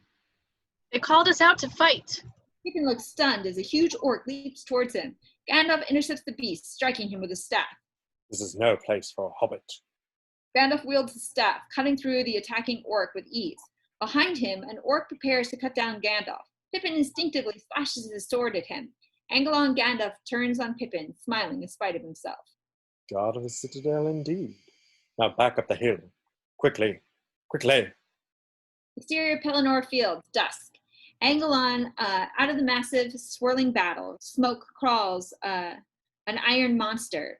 A massive wheeled battering ram, 60 feet high and 150 feet long, pushed by 20 huge mountain trolls, a massive iron head cast in the likeness of a snarling wolf. This is Grond, the battering ram from hell. The orcs are chanting as the beast is wheeled closer and closer to the gates. Grond, Grond, Grond. Exterior Minas Tirith battlements dusk, close on Gandalf, blanching at the sight of this crawling iron monster. Exterior pass of Cirith Ungol, tunnel mouth, day. Angel and Gollum leads Frodo up a long ravine between columns of torn and weathered rock. Ahead is a great gray wall, a last huge mass of mountain stone, and in the shadows at the base of the Terran rock lies a tunnel. Frodo reacts to the foul stench coming out of the black hole. What is this place? Master must go inside the tunnel. Now that I'm here, I don't think I want to. It's your way. Go in or go back. Frodo stares into the darkness. I can't go back. Close on Gollum, his sparse, oily hair hanging like rank weed over his hooded eyes. Drawing a deep breath, Frodo follows Gollum into the tunnel. Interior Shelob's tunnel, day. Frodo nearly gags. What's that smell? His face will just come in here sometimes. They continue on, deep into the dark tunnel. Frodo is feeling his way in the dark, following the sound of Gollum's scampering. Hurry! Frodo follows the sound of Gollum's voice. He is very tired. This way. Frodo cannot see Gollum in the murky tunnel. Smeagol? Over here. Frodo slips as he tries to follow the voice. He puts his hand to a wall to steady himself, but quickly yanks it away. Strands of white thread stuck to his hand. It's sticky. What is it? Gollum is nowhere to be seen. Only his voice echoes back down the labyrinth of tunnels. Frodo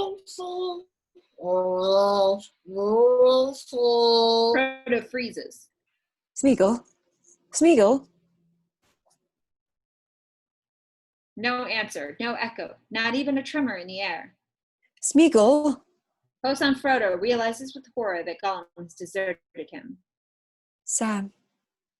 Frodo, breathing hard, passing all manner of creatures trussed up in evil web-like material.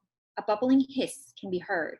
There is a creaking as some great jointed thing moves with slow purpose in the dark.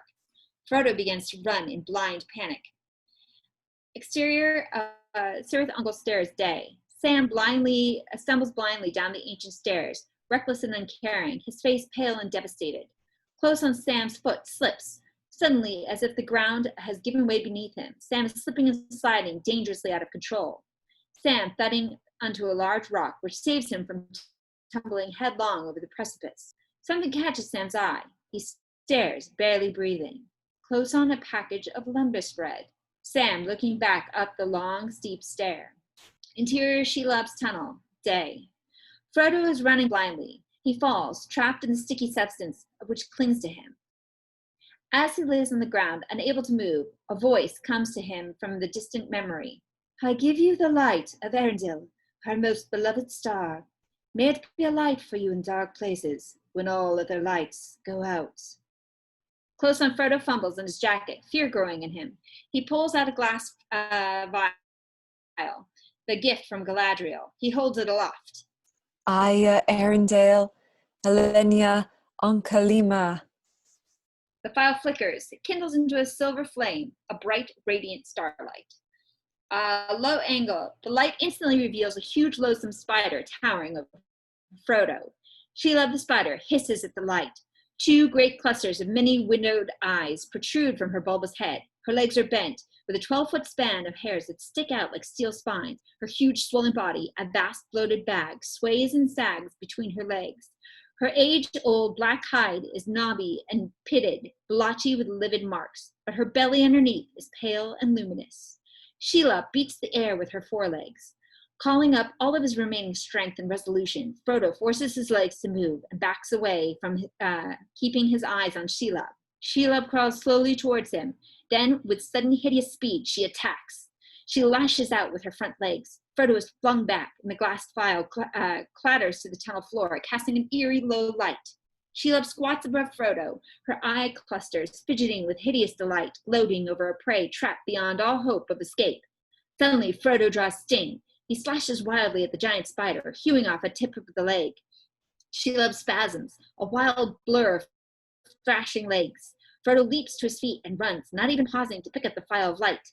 With Frodo, tracking back with Frodo as he careens blindly down the narrow tunnels, gasping in the choking air, looking back over his shoulder for any sign of Shelob. Frodo sees the tunnel exit ahead, just as he runs straight into a great cobweb. Close on Frodo, eyes wild with fear, he tries to wrench Sting from the sticky web. Gollum on the other side of the web.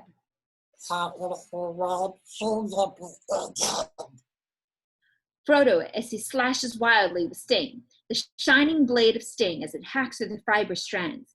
They whip and snap back into Frodo's face as he cuts himself free. Back in the tunnel, lit by the light of Galadriel, Shelob's heaving shadow approaches. Gollum watches in mounting disbelief as Sting splashes through the web. Disbelief turns to fear as Shelob gets closer and closer. Gollum quickly turns and bolts. Frodo hacks at the web with a last desperate lunge, frees himself. Sting is caught in the web. Frodo leaves the sword and throws himself into the narrow crevice. Exterior pass of Cirith Ungol, day. Frodo stumbles out of Shelob's lair, tumbling onto the cold rock. Frodo, covered in cobwebs, wild-eyed and drenched in sweat, he looks up as Gollum lunges at him. Precious, not this time, not this time. Gollum and Frodo fight, rolling on the ground towards the edge of the precipice. Frodo pins Gollum to the ground, hands around his throat. Frodo's fingers squeeze tighter around Gollum's throat.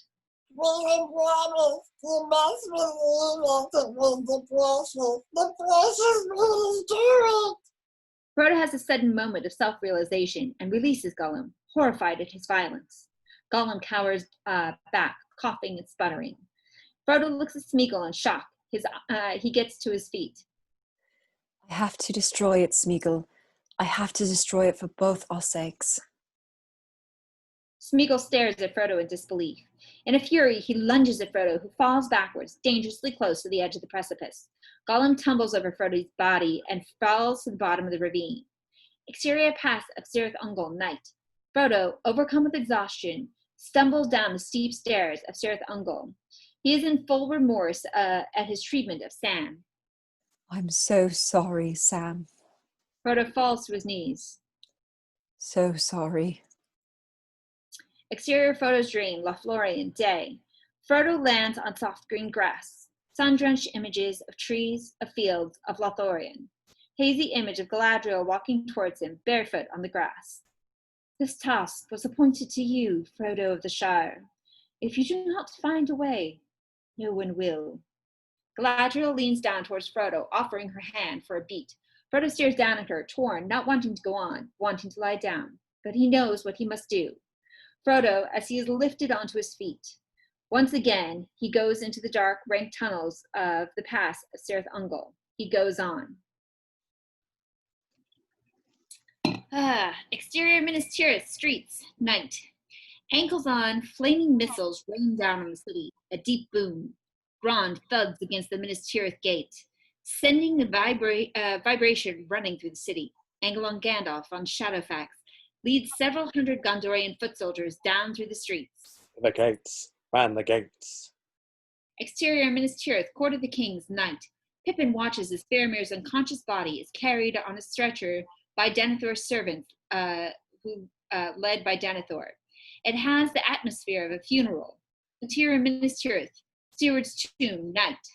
An iron door creaks open. Faramir's procession enters a wide vaulted chamber. The lantern light throws great shadows upon the shrouded walls of a wide vaulted chamber. Row upon row of marble tombs are visible in the dim light. Upon each tomb lies a sleeping form, carved in stone, hands folded. Denethor speaks in a hushed voice. No tomb for Denethor or Faramir. No long, slow sleep of death embalmed. We shall burn like the heathen kings of old. The servants place Faramir's unconscious body on a stone table in the center of the chamber. They stand, heads bowed, as mourners beside a bed of death. Denethor turns to his servants. Bring oil and wood. Exterior Minas Tirith gates, night. Boom! The gate splinters under the Grand's mighty weight. Behind the gates of the Gondorian foot soldiers are fearful. Gandalf rallies the line of bowmen as they wait in front of the great doors, their courage wavering with each crashing blow. Steady, steady. Suddenly, fearsome head protrudes into Minas Tirith. You are soldiers of Gondor. No matter what comes through that gate, you will stand your ground. Within moments, the gate is smashed, and giant cave trolls enter into the first circle of Minas Tirith. Under the archway, that no enemy has ever passed. Fire. Rows of archers fire off a volley of arrows, but the trolls continue to smash the foot soldiers with their giant clubs. Orcs swarm through the opening, and the pitched hand-to-hand battle spills into the flames and blackens smoldering buildings. Through the streets of Minas Tirith, Angelon, with a roar, Gandalf leads a counterattack. Shadowfax, followed by several hundred Gondorian foot soldiers. Thousands of orcs swarm through the city gates. The first level is breached. Exterior, pass of Cirith Ungol, day. Frodo staggers through the path of Cirith Ungol, the weight of the ring dragged at his neck. He moves forward, fueled by a grim resolve. Frodo starts climbing a stone staircase that climbs to the narrow pass. Tall peaks rise on either side, like pillars holding up a sagging sky. Ahead is the summit of Cirith Ungol, and an orc watchtower. A faint light glows from within the stone tower. The path over the summit is in full view of the orcs. Frodo stays close to the rock wall, masked by the shadows. Behind Frodo, Shelob appears. With hideous stealth, she follows Frodo. Frodo slowly climbs the stone stairs, his gaze and concentration on the orc tower. Behind him, Shelob lurches into a horrible scuttle and down the sheer rock face. Frodo suddenly senses the lurking malice. He spins around. Before he can react, Shelob viciously stabs Frodo in the neck with her monstrous abdominal stinger. Frodo instantly goes limp. Shelob's legs catch him as he falls. She quickly starts weaving cobwebs around him. With great dexterity, she tumbles little hobbit over and over in her legs, binding him in web from head to toe. Suddenly, the razor-sharp edge of a sword comes into shot. Reveal Samwise Gamgee standing before the giant spider, Sting clutched in one hand, the shining file in the other. Let him go, you filth! Shelob hisses at Sam, dropping Frodo. He rolls downstairs in his web cocoon. You will not touch him again. Sam moves forward, a fell light in his normally friendly eyes. Come on and finish it. Sam swings a small sword, slashing upwards. Angelon Shelob hisses and rears above Sam, her stinger dribbling with venom. Sam ducks inside the arch of her legs and stabs Sting onto one of her eye clusters. Shelob screams, her mandibles thrashing wildly, green ooze trickling from her wounded eye. With hind legs, Shelob picks Sam off the ground and tosses him backwards. Sam lands heavily, and Shelob pounces.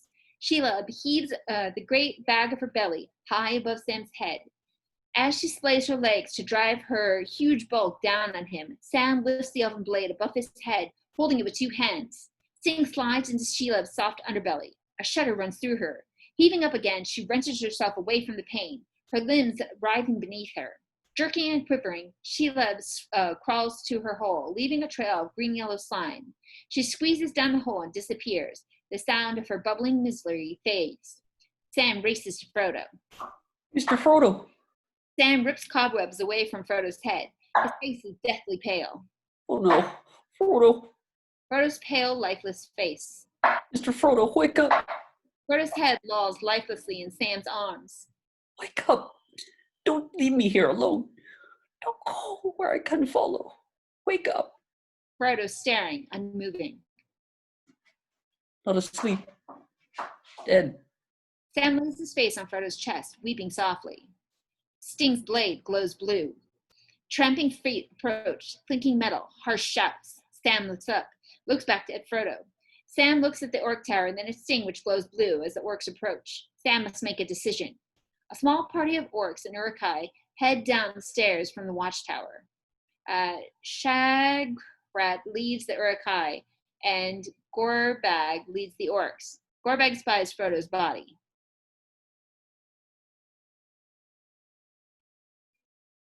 Do we have a Gorbag? Yes, looks like old Sheila has been having a bit of fun. Killed another one, has she?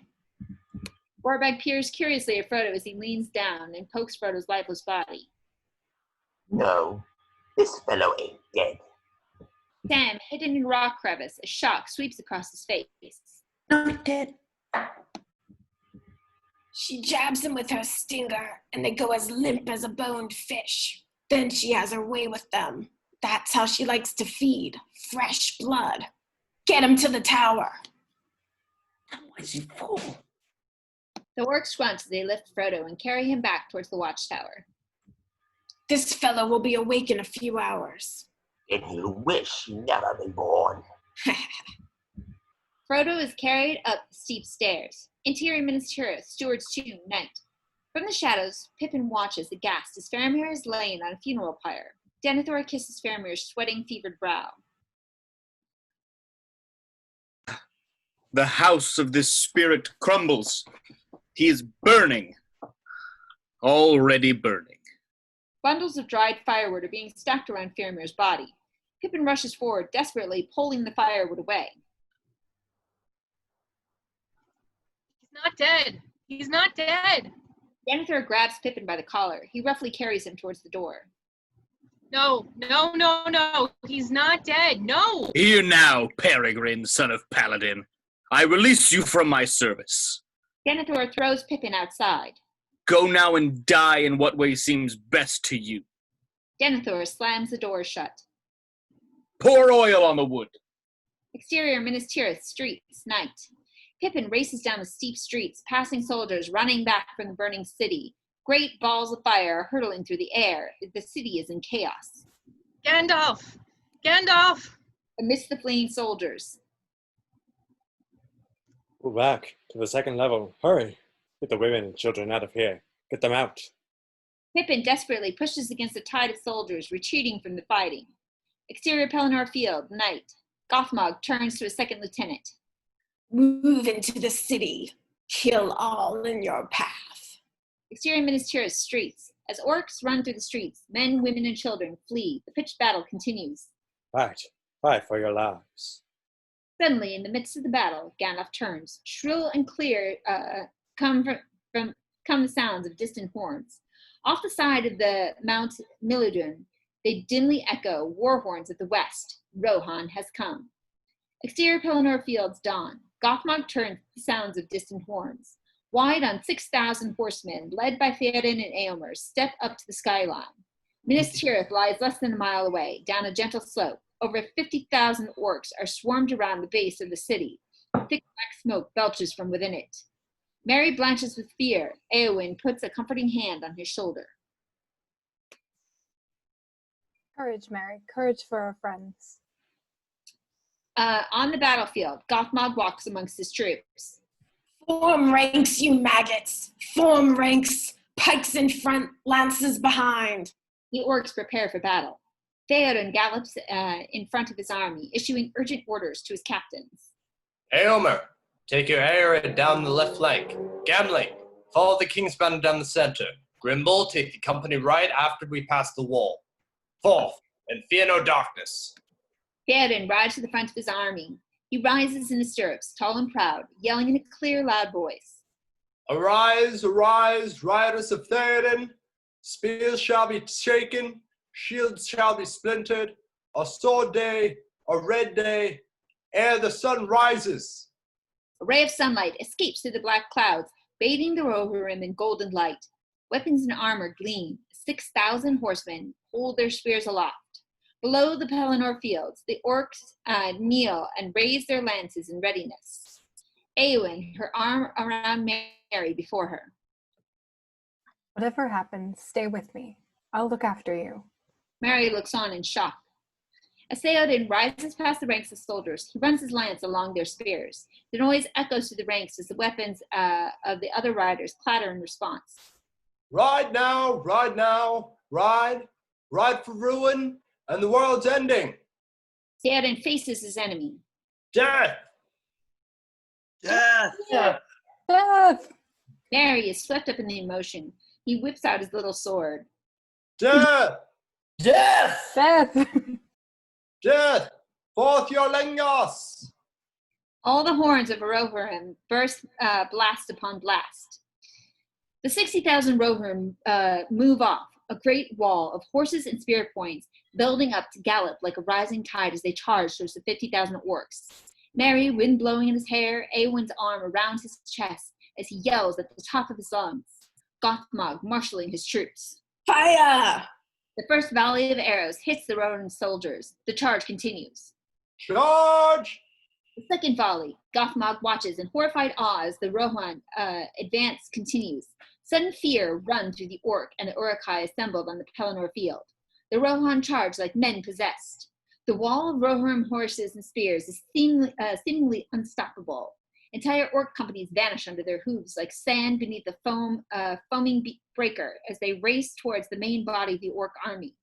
Orc archers fire into the thundering Rohirrim. Orc spears lower. Suddenly, the Rohirrim crash into the Orcs, and the screen is filled with hacking, slashing swords, and clashing shields. A jaw-dropping sight. Exterior Minas Tirith streets dawn. Pippin rushes towards Gandalf, dodging flaming debris. Gandalf! Gandalf wheels around on Shadowfax. Denethor has lost his mind. He's burning Faramir alive. Gandalf pulls Pippin on Shadowfax. Come, quickly. Exterior Pelennor field dawn. The Rohirrim charge is decimating the enemy. Interior Minas Tirith, Steward's tomb, dawn. Denethor, standing at the table astride Faramir, pouring oil over his own head. It runs through his hair and down his face, quickly soaking his robes. Faramir, his eyes flicker open. He tries to focus through his delirium. Oil splashes onto his chest and face. Set a fire in our flesh. Bundles of oil-soaked wood are stacked all around them. Servants are holding flaming torches, awaiting their orders. Denethor nods to them. The servants approach the pyre, torches held firmly. At that moment, Gandalf and Pippin burst into the Hallows, astride Shadowfax. Stay this madness. The fearful servants back away from the pyre. With a roar, Denethor snatches the flaming torch and hurls it at the pyre. Whoosh! The pyre ignites. Gandalf gallops towards the pyre, knocking Denethor off his feet. Pippin leaps from Shadowfax onto the burning pyre. With a desperate strength, Pippin pushes Faramir off the burning pyre. They tumble down the bundles of wood onto the floor. Pippin douses the flame on Faramir's clothing. Denethor screams with rage. No, do not take my son from me.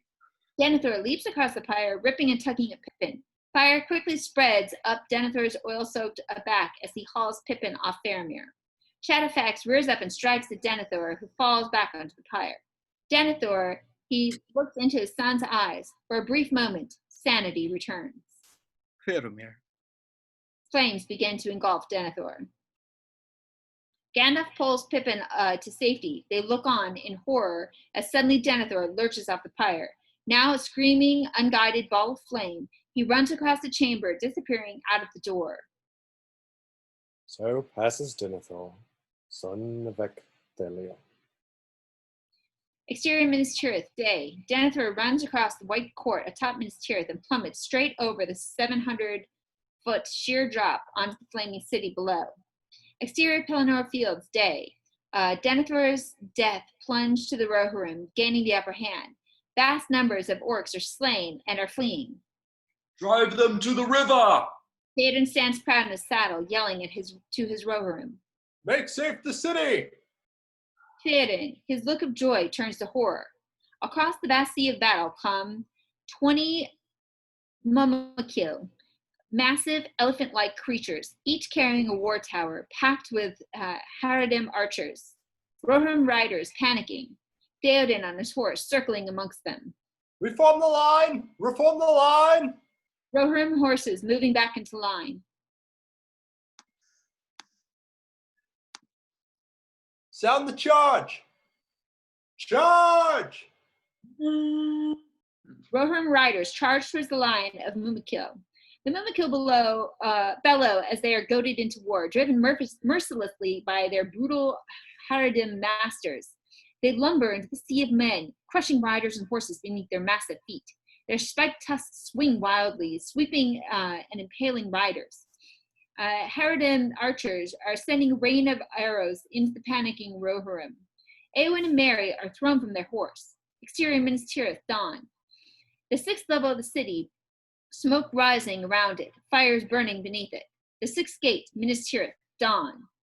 A rabble of orcs are clustered around the outside of the 6th gate as trolls pound on the wooden doors with huge hammers. Wood splinters. The doors are near breaking point. Gandalf and Pippin sit on the stone steps, both covered in sweat and grime, bone-weary from fighting, spirits and hearts bruised. Pippin looks towards the wooden gates, at which a number of soldiers continue to build a barricade. I didn't think it would end this way. Gandalf looks at the small hobbit for a beat. And? No, the journey doesn't end here. Pippin looks up at Gandalf questioningly. Death is just another path, one that we all must take. Gandalf looks down to see Pippin looking up at him with fear in his eyes. The grey rain curtain of this world rolls back, and all turns to silver glass. And then you see it. Gandalf breaks off, lost in his reverie. What, Gandalf? See what?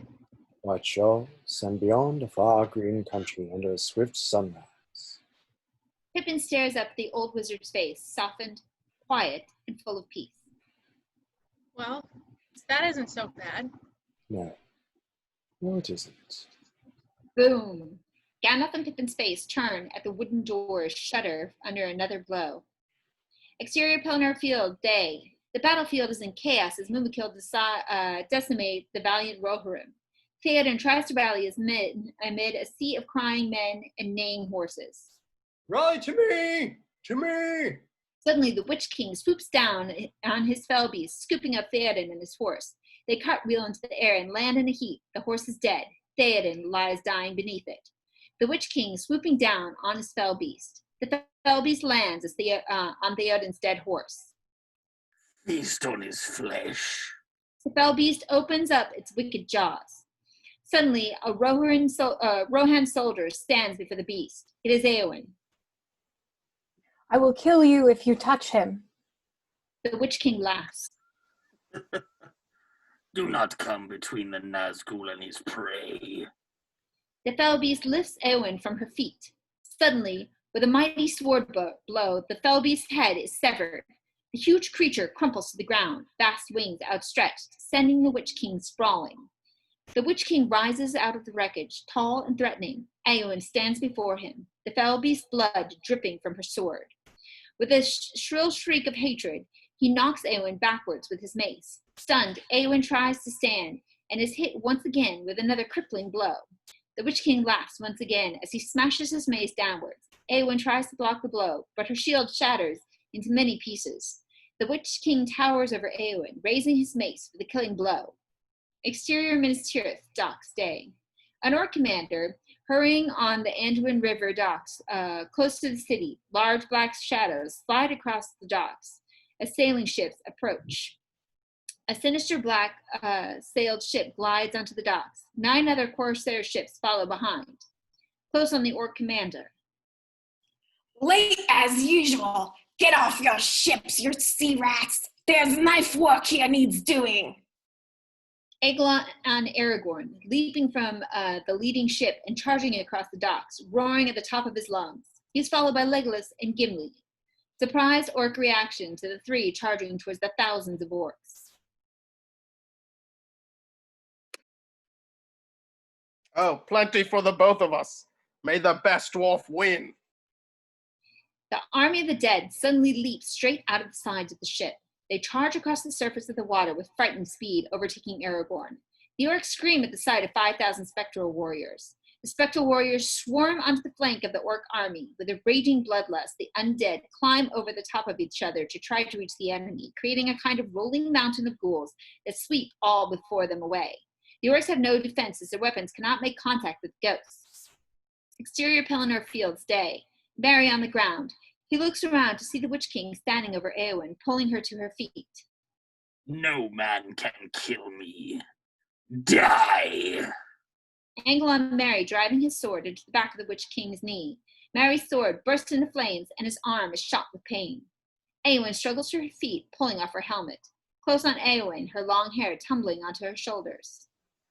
I am no man. With her last strength, Eowyn thrusts her sword into the Witch King's face. Eowyn's sword shatters into many shards. The Witch King topples back, dead, a black ooze leaking from his robes and armor. A shuddering cry, fading into a shrill wail, passing with the wind. Aragorn and Legolas battle the orc. Legolas jumps onto the back of a giant Mumakil, bringing it down. He lands on his feet in front of Gimli. That still counts as one. The Mumakil react with terror as spectral warriors climb up their sides, routing the Harridan from their war towers. Orcs flee in their thousands, the terrified Mumakil trampling them in their panic to escape. The army of the dead swarming over the city, routing the orcs. Eowyn crawls to where Theoden lies, mortally wounded. Theoden looks up at Eowyn, his breathing shallow, his vision clouded. Know your face. Eowyn. Eowyn smiles down at him as she gently strokes his face. My eyes darken. No, I'm going to save you. You already did. My body is broken. You have to let me go. No. Theoden touches her tear-stained face. I go to my father's. In his mighty company I shall not now feel ashamed. Theoden is dying. Eowyn? Theoden dies. Eowyn breaks down sobbing. All around is a vista of defeat. Exterior Pelennor Fields, Minas Tirith, day. Wide on Pelennor Fields, strangely silent. All orcs have fled. Battle debris and bodies stretched as far as the eye can see. Above Minas Tirith, blinding sun rays break through the low clouds. Gandalf, Legolas, Gimli, and Pippin watch as Aragorn walks slowly across the field of battle towards the hideous ghouls. Release us. Bad idea. Very handy in a tight spot, these lads, despite the fact they're dead. You gave us your word. I hold your oath fulfilled. Go, be at peace. The army of the dead slowly dissolve into dust and are immediately swept away by the four winds. Aragorn turns to Gandalf, who bows his head in homage. Pippin, in his Gondorian armor, looks around at the devastation, his eyes full of sadness. They suddenly fix on something. Pippin, running through the ruin of the battle, runs towards a small figure slumped on the ground. Merry? Merry stares unseeing at Pippin, horror and shock erasing all other memories from Merry's mind. Tears fall down Pippin's face as he looks on at his friend. Merry, it's me. It's Pippin. I knew you'd find me. Are you going to leave me? No, Merry. I'm going to look after you. Pippin covers Merry with a blanket. Exterior tower of Cirith Ungol, night. Camera rises towards the dark orc tower of Cirith Ungol. A light glows from the topmost window. Camera reaches the tower, dissolving through the wall into interior tower of Cirith Ungol, top room, night. A cold, small room. Frodo Baggins is unconscious on the floor. His eyes suddenly flicker and he wakes up. Tilt up to reveal the orc and Uruk-hai, Gorbag and Shagrat, arguing over Frodo's belongings and clothes. Gorbag is snatching for the mithril vest. Hey, hands off. That shiny shirt, that's mine. It's going to his great eye, along with everything else. Angle on Frodo as he realizes he's been stripped down to his underwear. He clutches at his throat. The ring is gone. I don't take orders from stinking Morgul rats. Gorbag grabs for the mithril vest. You touch it, and I'll stick this blade in your guts. Angle on Gorbag as he draws his sword, but Shagrat kicks him backwards with his foot. Gorbag falls through the trapdoor, leading to the floor below. Interior tower of Cirith Ungol, guard room, night. Gorbag lands in the guard room with a crash, creating a sudden alarm amongst the orcs and Uruk-hai stationed there. Shagrat leans through the trapdoor.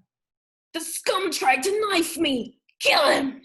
Several Uruk-hai converge on Gorbag. He lashes out, slashing one across the throat with sword. The dead Uruk-hai topples backwards over the parapet. Exterior tower of Cirith Ungol, courtyard, night. Landing on top of the Uruk-hai and the orcs in the courtyard below. Within moments, a brutal civil war breaks out between the two companies stationed in Cirith Ungol. Exterior pass of Cirith Ungol, night. Angle on Sam as he hurries towards the gate, fearful for Frodo. Exterior tower of Cirith Ungol, courtyard. Sam is confronted with the sight of over 50 slaughtered orc and Uruk-hai strewn all over the courtyard. Sam pounds up the staircase. He suddenly pauses. Several Uruk-hai are running down towards him. He grips Sting and continues charging up, screaming at the top of his lungs. The four Uruks, they see a huge distorted shadow on the wall in front of him. They turn around and flee in terror back to the top of the stairs. Sam appears, and before the Uruk-hai can fully regain their wits, he slays three, yelling, "That's for Frodo! And for the Shire! And that's for my old Gapper!" Sam runs into the tower. Interior tower Cirith Ungol, top room, night. Frodo struggling against his bonds as Gorbag climbs back into the room with vengeance and evil in his eyes. Stop squeaking, you dunghill rat. Gorbag grabs Frodo's hair and pulls his head back, exposing his neck. He pulls out his sword, ready to cut Frodo's throat. I'm gonna bleed you like a stuck pig. Suddenly, Gorbag gasps as Sting is rammed into his back by Sam. "Not if I stick you first." Gorbag falls dead. Sam! Frodo, humbled by Sam's unswerving loyalty. Oh, Sam, I'm so sorry. Sorry for everything. Sam quickly cuts Frodo free. "Come on." It's too late. It's over. They've taken it. Sam, they took the ring. "Begging your pardon, but they haven't." Sam pulls the ring from his pocket. "Thought I'd lost you, so I took it, only for safekeeping." Close on Frodo looks at Sam amazed. His eyes drop to the ring. Give it to me. Sam hesitates. Tension instantly builds between them. Give me the ring, Sam.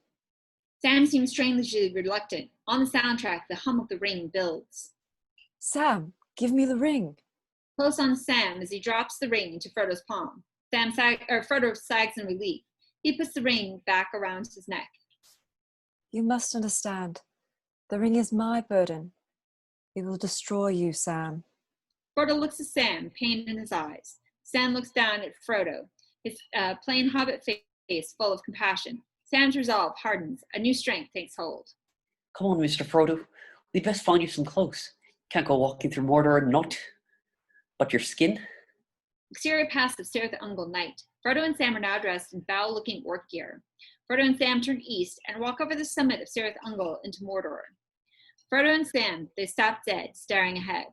Angle on Mount Doom, 50 miles away, across the barren Gorgoroth Plateau, the mountain is erupting streams of ash and lava high into the air, lighting the low cloud blanket of Mordor with flickering orange wash.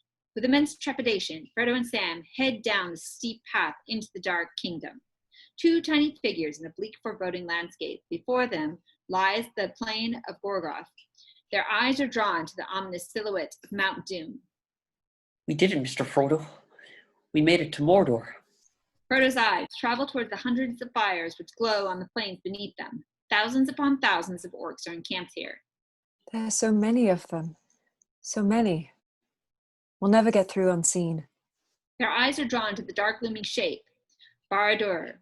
The red light seems to sweep across the plain. It's him. The Eye. The great Eye of Sauron. Sam cannot see what Frodo sees. Gently he urges Frodo on. "We have to go in there, Mr. Frodo. There's nothing for it. Come on. Just make it down the hill for starters." Interior Minas Tirith, Tower Hall day. Close on Gandalf stands at the Tower Hall, seemingly alone. He speaks quietly. Doubt and fear edge his voice. Frodo has passed beyond my sight. The darkness is deepening. He turns and crosses the hall to reveal the presence of Gimli, Legolas, Eomer, and Aragorn. Aragorn is back to Gandalf. If Sauron had the ring, we would know it. Close on Gandalf, still troubled and still worried. Only a matter of time. We have suffered a defeat, yes, but behind the walls of Mordor, our enemy is regrouping. Gimli sits insolently on the seat of the steward. Let him stay there. Let him rot. Why should we care? Gandalf looks across at the door, his face ashen. Because 10,000 orcs now stand between Frodo and Mount Doom. I've sent him to his death. Aragorn turns around suddenly. No, Gandalf looks up sharply at Aragorn. there's still hope for Frodo. He needs time and safe passage across the plains of Gorr. We can give him that. Wow. Draw out Sauron's armies, empty his lands, Then we gather our full strength and march on the Black Gate. Gimli chokes on his pipe. Eomer steps forward. We cannot achieve victory through strength of arms. Not for ourselves, but we can give Frodo his chance. If we keep Sauron's eye fixed upon us, keep him blind to all else that moves. Diversion? Gandalf speaks in low tone to Aragorn. Sauron will suspect a trap. He will not take the bait. Certainty of death, small chance of success. What are we waiting for? It's my favorite line. Exterior Pelennor Fields, dusk. Close on Aragorn, wearing a breastplate emblazoned with a white tree. He rides at the head of the column of 500 foot soldiers from Rohan and Gondor, leading them from the ruins of Osgiliath. Gandalf, Legolas, Gimli, Eomer, Merry, and Pippin ride directly behind him. Ahead of them, the mountains of Mordor. Exterior plains of Gorgoth, night. Great armies of Orc and Uruk-hai stream across the plains from Mordor. Exterior Orc Road, Mordor, night. Wide shot, the volcanic wasteland of Gorgoroth foothills. Frodo and Sam, still disguised in the orc armor, slide down a scree bank and land on the road below. Their attention is fixed on the plain below. Thousands of orcs can be seen marching away from Mount Doom. Look, the orcs. They're moving off. You see, Mr. Frodo? Some luck at least. The Gorgoth Plains, Mordor, dawn. Frodo and Sam moving across the hellish dry landscape with the twisted volcanic rock and streaming fissures. 40 miles away, Mount Doom rises out of the plain, its feet founded in ashen ruin, its huge cone rising to a great height where its reeking head is swathed in cloud. Exterior Black Gates of Mordor, day. Aragorn's force of 500 approach the great Black Gates of Mordor. He positions his troop about a half mile from the gates. Exterior Gorgoth Plain, Mordor, day. Angle on Frodo, slumped against a rock. He tries to drink from his water bottle, but finds it empty. Take mine. There's a few drops left. Frodo gratefully takes a small sip from Sam's bottle and hands it back. There'll be none left for the return journey. I don't think there will be a return journey, Mr. Frodo. A moment of eye contact between Frodo and Sam as they acknowledge what lies ahead. Sam offers Frodo his hand and pulls him up. Exterior Black Gates of Mordor, day. At the Black Gates, Aragorn musters his men. Exterior plains of Gorgoth, day. Wide on Frodo and Sam, staggering across the tortured landscape. They are no longer wearing the orc armor. Frodo is walking half-bowed, often stumbling, as his eyes no longer see the way before his feet. His right hand is pressed against his chest, supporting a heavy weight. His left hand often rises, as if to ward off some invisible blow. Sam watches him, concern etched across his face.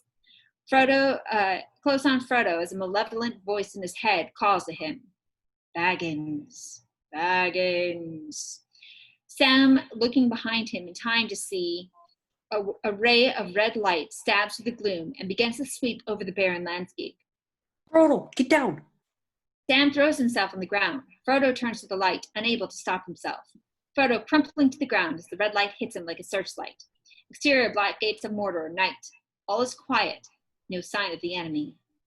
Where are they? Gandalf, watchful, alert. He nods at Aragorn. Aragorn, Gandalf, Legolas, Gimli, Eomer, Merry, and Pippin gallop towards the Black Gates. They pull up less than 50 yards away from the towering gates.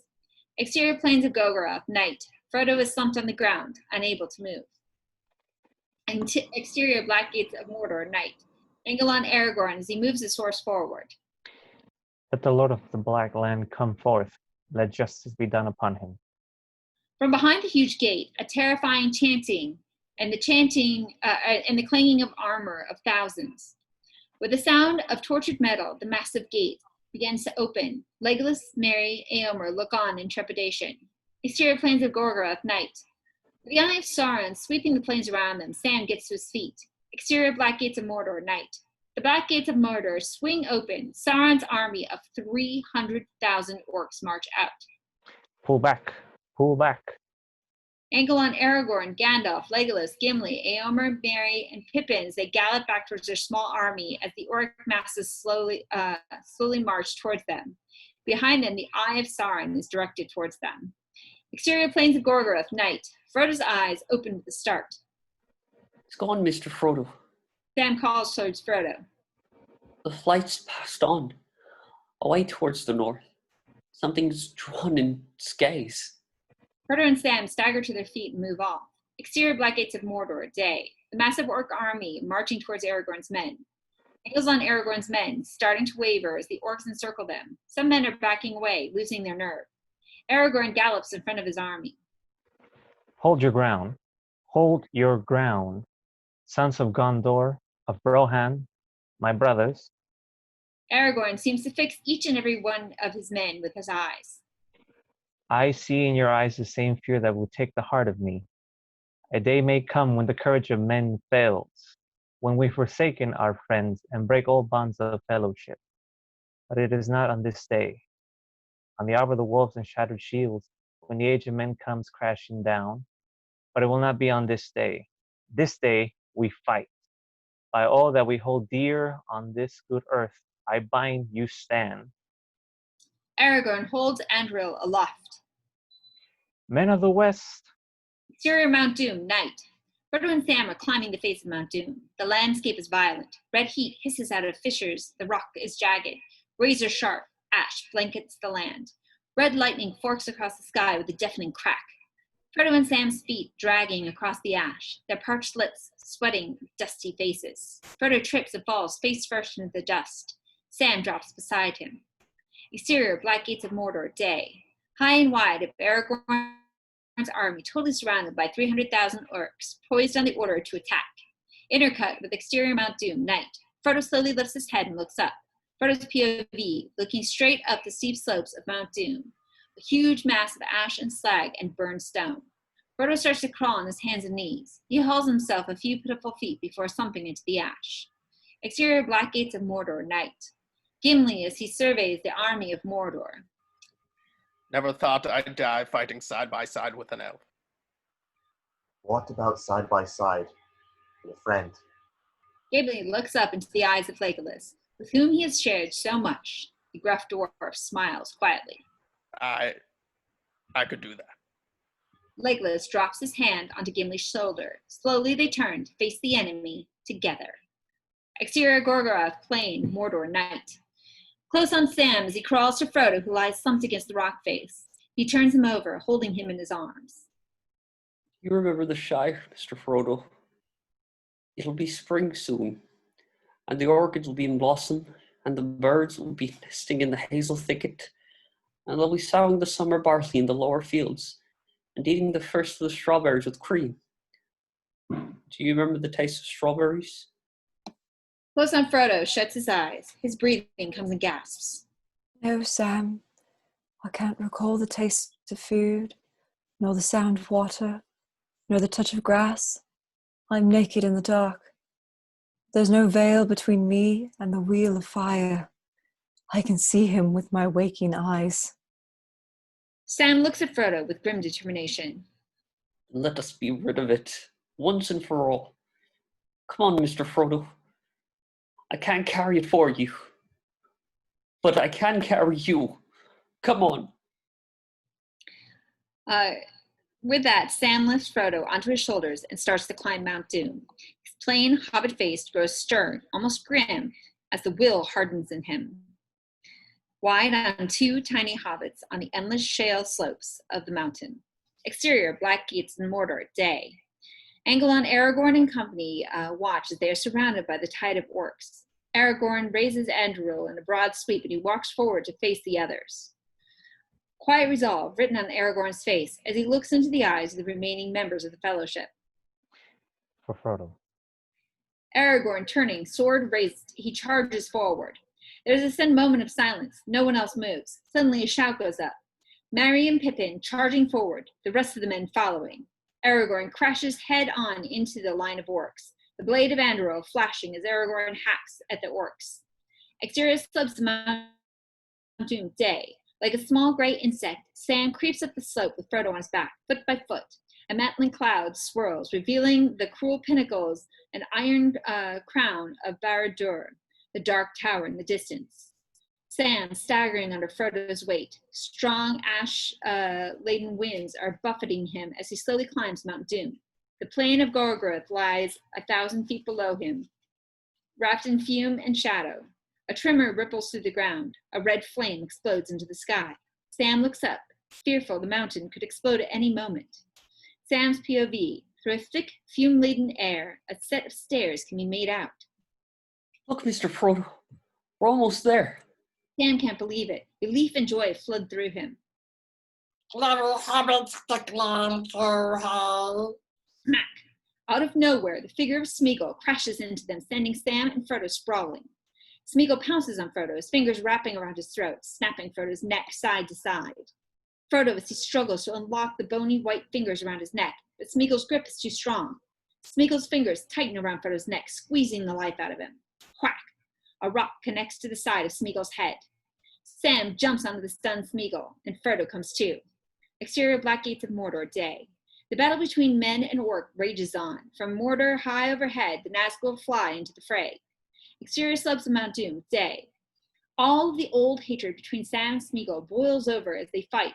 Sam falls back, Smeagol biting at his shoulder. Sam pushes Smeagol away with his feet, rolls to his knees as Smeagol charges at him. Sam slashes out with Sting. He cuts Smeagol across the stomach. Smeagol staggers back, screaming with pain. Sam looks desperately for Frodo. Frodo! Frodo has gone. Frodo is running up the mountain. Exterior Gates of Mordor, day. Fellowship fight bravely. A hideous screech rends the air. Gandalf looks up at the Nazgul, diving straight towards him. Gandalf's eyes flicker as a small moth flutters across his line of sight. Angle on the fell beast, jaws open, talons extended. Another cry rends the air as smack. A giant eagle, Gwaihir, smashes into the fell beast, its claws ripping into the hideous monster's neck. Pippin, in the midst of battle, looks up. Eagles. The battle attack formation. More eagles appear. The eagles are coming. The eagles are coming. The eagles engage the Nazgul. Exterior door of Sammath Nur, Mount Doom, day. Sam is gasping, his lungs exploding as he races up the slopes of Mount Doom, searching for Frodo. Sam arrives at the stone doorway of Sammath Nur, leading into the mountain. Sam staggers into it. Interior, the crack of Doom tunnel, day. Sam flinches at fierce heat blasting down the tunnel. Frodo! Sam lurches forward towards the orange glow deep in the heart of the mountain. Interior crack of Doom, day. The heat is almost unbearable. Sam sees Frodo in the distance. I'm here, Sam. Frodo is standing at the edge of the crack of Doom, a deep lava-filled chasm in the very heart of the ancient Sauron's forges, the greatest of the Middle-earth. The raging orange glare from the chasm turns Frodo into a black silhouette, standing tense and still. Frodo holds the ring in his hand and raises it, holding over the bubbling lavas far below. Destroy it! Go on! Throw it in the fire! Frodo, a strange expression on his face. What are you waiting for? Just let it go. On the soundtrack, the hum of the ring grows louder and louder. Frodo pulls the ring close to his body as he turns to Sam. Frodo looks at Sam. The ring has finally taken him. The ring is mine. Sam screams as Frodo puts the ring on. He vanishes. No! Exterior Black Gates of Mordor, day. The storm of wings, the Nazgul wheels around and hurtles towards Mount Doom. In the midst of the battle, Gandalf realizes that Frodo has been seen. Interior crack of Doom, day. Sam is screaming for Frodo. Angle and footprints moving across the ash-covered cavern floor. Suddenly, Gollum smashes a rock down on Sam's head, knocking him to the ground. Gollum leaps onto the invisible Frodo. Frodo's footprints staggering about under Gollum's weight. Gollum clawing frantically, riding the back of the invisible Frodo. And we're cut with Exterior Gates of Mordor, day. Aragorn turns and is confronted by an armored troll wielding an enormous mallet. Interior crack of Doom. Gollum suddenly lifts his hands to his face and bites hard. Frodo materializes as he drops to his knees, clutching a bleeding hand. He screams. The fires below roar in anger. Red light blazes, and the cavern is filled with a great glare and heat. Exterior Black Gate, Mordor, day. Angle on Legolas and Aragorn as Aragorn falls to the ground. Intercut with Interior crack of Doom, day. Close on Gollum, triumphantly holding the ring aloft, ecstatic. Gollum dancing gleefully, perilously close to the edge of the chasm. Exterior Black Gates of Mordor, day. Aragorn turns to see huge troll feet moving closer. Legolas races towards him. Interior crack of doom. Gollum, still triumphant on the edge of the precipice, the fiery lava, casting an evil light. He jumps about in delight.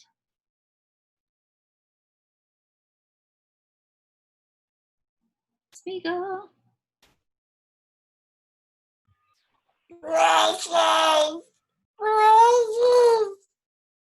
Frodo rises slowly. His eyes lock on Gollum. Time seems to stand still as each regard each other. The ring glinting in Gollum's hand. Beautiful, powerful, evil. Suddenly, Frodo lunges at Gollum. Frodo thuds into Gollum, lifting him off his feet. Frodo and Gollum, locked in struggle, plummet over the edge of the chasm. Exterior Black Gates of Mordor, day. Thud. The huge foot of the cave troll lands on Aragorn's chest. He stabs at it ineffectually. Gandalf, in despair. Interior crack of doom. Sam watches in horror as Frodo and Gollum disappear into the chasm. He staggers over. Gollum falls into the crack of doom, instantly engulfed in the churning lava. Sam leans into the crack of doom. Frodo clinging to the rock face with his one good hand. The caverns are shaking violently. Sam desperately reaches for him. Frodo is too far down. Give me your hand. Frodo looks at Sam's face impassive. Take my hand. Frodo struggles to reach Sam. He can't reach with his bleeding hand and falls back, still clinging valiantly to the rock with his good hand. No! Frodo looks at Sam imploringly. Don't you let go. Don't let go. Reach. Frodo reaches up once more, and this time Sam grasps his hand tightly. The ring sits on the river of lava for a brief moment, then sinks away. Angle on the Eye of Sauron. Wide on across the Great Plains, Mount Doom is clearly imploding. Exterior Black Gates of Mordor, day. On the battlefield, all eyes turn to Mount Doom. The cave troll with Aragorn at his mercy is distracted by the sounds emanating from Mordor. He turns in terror and runs off. Exterior Barad-dûr, day. The Fellowship turn to watch the massive dark tower of Sauron shakes itself to pieces. Towers fall, the walls crumble. Vast spires of smoke and spouting steam billow up.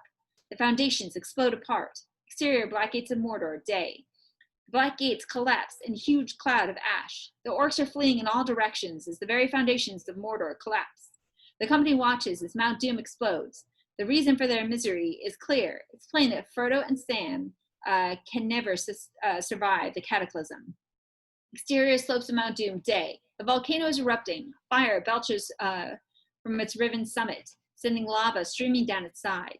Angle on Frodo and Sam as they stagger out of the Samnir door. All around, ash and molten rock fall. The skies burst into thunder, searing with lightning.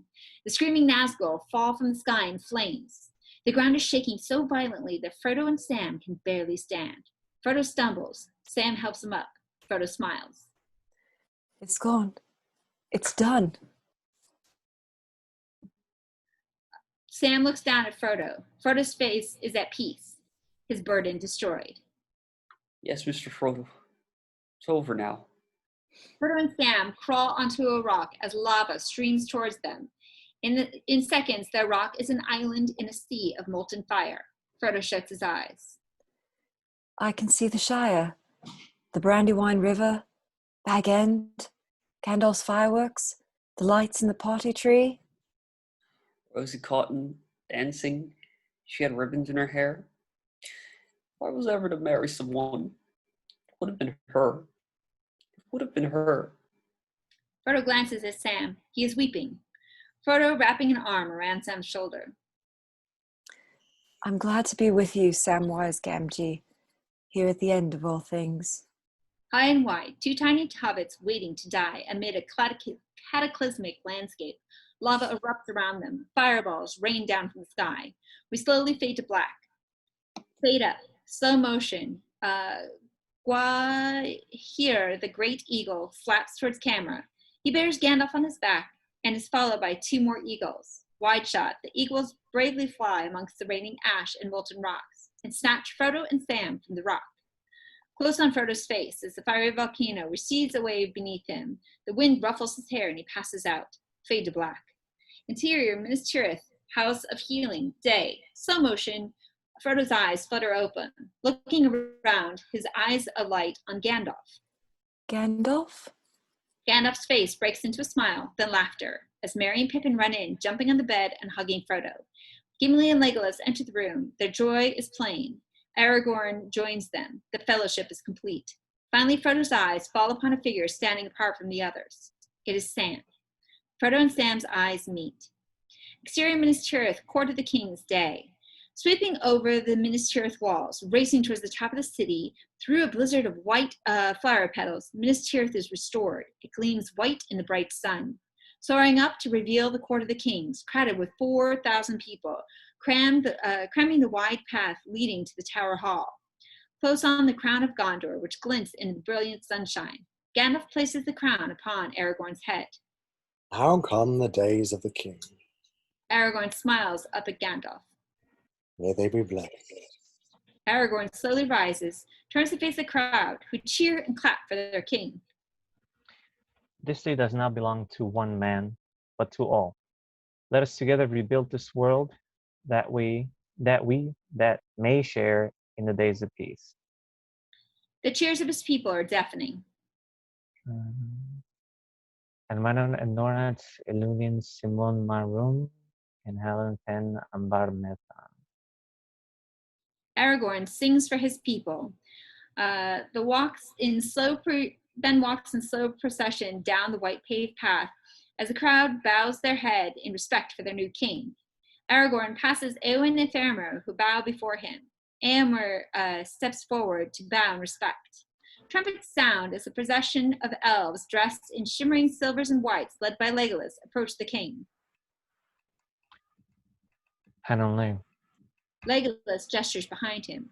Close on Aragorn's eyes scan amongst the elves. Angle on a banner carried aloft, bearing the white tree of Gondor in full flower. The ranks of elves part, revealing Arwen.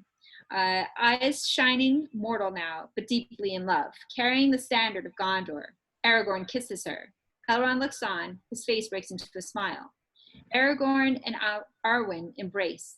Aragorn and Arwen walking through the crowds towards 4 small figures who stand nervously at the end of the avenue. Aragorn and Arwen look on Frodo, Sam, Merry, and Pippin as they stand before them. The 4 hobbits, dressed in their old clothes, clean and mended, bow their heads. Aragorn raises his hand. My friends, you bow to no one. Aragorn drops to one knee, kneeling before the hobbits, his head bowed, followed by all assembled there. Tears spring from Frodo's eyes. He clutches Sam's shoulder as 4,000 people pay homage to the courage of 2 little hobbits from the Shire. Camera rises into the air away from the crowded citadel until Minas Tirith becomes a speck in the landscape. Cut to exterior Middle-earth map, day, dissolving onto the parchment map of Middle-earth, slowly drifting across the map towards the west. And thus it was the 4th age of Middle-earth began, and the fellowship of the ring, though eternally bound by friendship and love, was ended. 13 months to the day since Gandalf sent us on our long journey. We found ourselves looking upon a familiar sight. We were home. Revealing Hobbiton, bathed in a warm sunset as Frodo, Sam, Merry, and Pippin ride into the shot on ponies, past Odo Proudfoot, who shakes his head at the strangeness of their appearance. Interior, the Green Dragon Inn, night. Frodo brings a round of drinks to the table. Nearby, a huge fuss is being made of a large pumpkin, which has been brought in to be shown off. The 4 friends look at each other. A world of experience now separates them from their fellow hobbits. Seated at the long table, the 4 friends raise their glasses. Sam's eyes suddenly caught. Angle on Rosalie Cotton, who is serving behind the bar. Sam steels himself and leaves to go talk to Rosie. Frodo, Merry, and Pippin exchange smiles as cut to exterior Hobbiton day. On a beautiful sunny day, Sam and Rosie are married, with their dearest friends gathered around them. Rosie throws a beautiful bouquet of flowers. It's caught by Pippin, who smiles in embarrassment. Interior Bag End, day. Frodo walks through Bag End to his study. How do you pick up the threads of an old life? How do you go on when in your heart you begin to understand? There is no going back. There are some things that time cannot mend, some hurts that go too deep, that have taken hold. Angle on Frodo from behind. He's hunched over a desk, pushed in to reveal Bilbo's red book open on Frodo's desk. He is writing the last chapters in careful, neat handwriting. Frodo turns back the pages, revealing There and Back Again, A Hobbit's Tale by Bilbo Baggins. He writes below it as Sam Gamgee calls out from the door. Mr. Frodo? Close on, Frodo winces, a sharp gasp of pain. He puts the pen down and clutches at his shoulder. Sam has entered the room and stands behind Frodo. What is it? Frodo, he is drawn and pale. It's been 4 years to the day since Weathertop, Sam. It's never really healed. Sam, at a loss for words, his eyes fall to the book. There and Back Again. A Hobbit's Tale by Bilbo Baggins. Tilt down to Frodo's handwriting. And The Lord of the Rings by Frodo Baggins. You finished it. Not quite. There's room for a little more. Exterior Hobbiton Fields, early morning, lyrical music over, a cold winter's morning. Out of the fog rattles a small covered wagon. Gandalf is at the reins. Angel and Frodo, Sam, Merry, Pippin are waiting on ponies for the wagon. All are wearing their gray elven robes. Bilbo once told me the great stories never end, that each of us must come and go in the telling. His part in this tale was now over. There would be no more journeys for Bilbo, save one. Gandalf arrives in his cart. Exterior West Farthing day. Wide on the wagon as it trundles along at a sedate pace. Sam, Merry, and Pippin ride behind, leading Frodo's empty pony. Tell me again, lad. Where are we going? To the harbour, Bilbo. The elves have accorded you a special honor, a place on the last ship to leave Middle-earth. Interior wagon day. Close on Frodo, who is sitting in the wagon, his arm around his uncle Bilbo. Bilbo is extremely old and frail. He is dozing, his head slumped. Bilbo's eyes flutter open. With an effort, he raises his head. Frodo, any chance of seeing that old ring of mine, the one I gave you? Sorry, Uncle. I'm afraid I lost it. Oh, pity. I should have liked to have held it again one last time. Bilbo nods back to sleep. Frodo rests his head against him. Exterior, the Grey Haven's dusk. Angel and Frodo walking arm in arm with Bilbo through a beautiful elven boathouse. Gandalf follows with Merry, Pippin, and Sam. Close on Bilbo as he looks up, he is stung by the beauty before him. Oh, well, here's a sight I have never seen before. Tracking, passing under a beautiful elven archway to reveal a white ship ready to depart for a white stone dock. We go on Elrond, Celeborn, and Galadriel, who are waiting for them. The setting sun slowly dropping behind the sea, visible between the headlands of the beautiful inlet. The lighting is beautiful. Sun streams through the sails, casting an ethereal glow on the group as they walk into the dock. Bilbo bows in acknowledgement to Elrond, Celeborn, and Galadriel, who return his greeting. The power of the three rings is ended. The time has come for the dominion of men. Aer can ven namar. Elrond holds out his arms to Bilbo, who suddenly seems much younger and sprightlier. He sets off down the path towards his hosts. I think I'm quite ready for another adventure. Bilbo walks down towards the boat and boards with Elrond. Frodo looks up. Galadriel is watching him. She smiles and turns and boards the boat. Gandalf kneels before Sam, Merry, and Pippin, who are all looking tearful. Farewell, brave hobbits. My work is now finished. Here at last, on the shores of the sea, comes the end of our fellowship. There is great sadness. Merry sniffles loudly. I will not say, do not weep. Not all tears are evil. Gandalf turns and walks away. Frodo is downcast. Suddenly, Gandalf turns and looks towards him. It is time, Frodo. Gandalf looks at Frodo and then turns and slowly walks towards the gangplank to board the ship. What does he mean? Frodo turns to Sam. We set out to save the Shire, and it has been saved, but not for me. You don't mean that. You can't leave. Sam looks down. Frodo's holding Bilbo's red journal out towards him. The last pages are for you, Sam. Sam is sobbing. Merry and Pippin are distraught. Frodo hugs Merry and Pippin, the last and last of all Sam, and climbs on board the ship. Frodo, a look of wonderment crosses his face as he steps forward and accepts Gandalf's hand. Finally released from his pain, care falls from his face. He is the young Frodo we first met so long ago. Sam, Merry, and Pippin comfort each other as the white ship glides away from the dock. The white boat sails away toward the headlands, disappearing into the golden light of the setting sun. Sam, in the growing darkness, still follows the departing ship with his eyes. Merry and Pippin are already preparing to leave. Exterior number 3, Bagshot Row, morning. Sam walks up the path towards his house. A little girl toddles up to greet him. Eleanor. He hugs his daughter.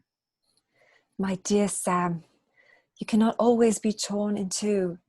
You have to be one and whole for many years. You have so much to enjoy and to be and to do. Because Sam, your part in the journey goes on. Angle on Rosie Cotton as she steps up and kisses Sam on the cheek. She gives him a tiny baby boy to cradle. Hello, little Frodo. Sam with his family. He draws a deep breath. Well, I'm back. Sam looks at his lovely family with great happiness, tinged with a little sadness. Sam and Rosie take the children's hands and enter Bagshot. The bright yellow doorway closes behind them. Fade to black. The end. Yes! We did it.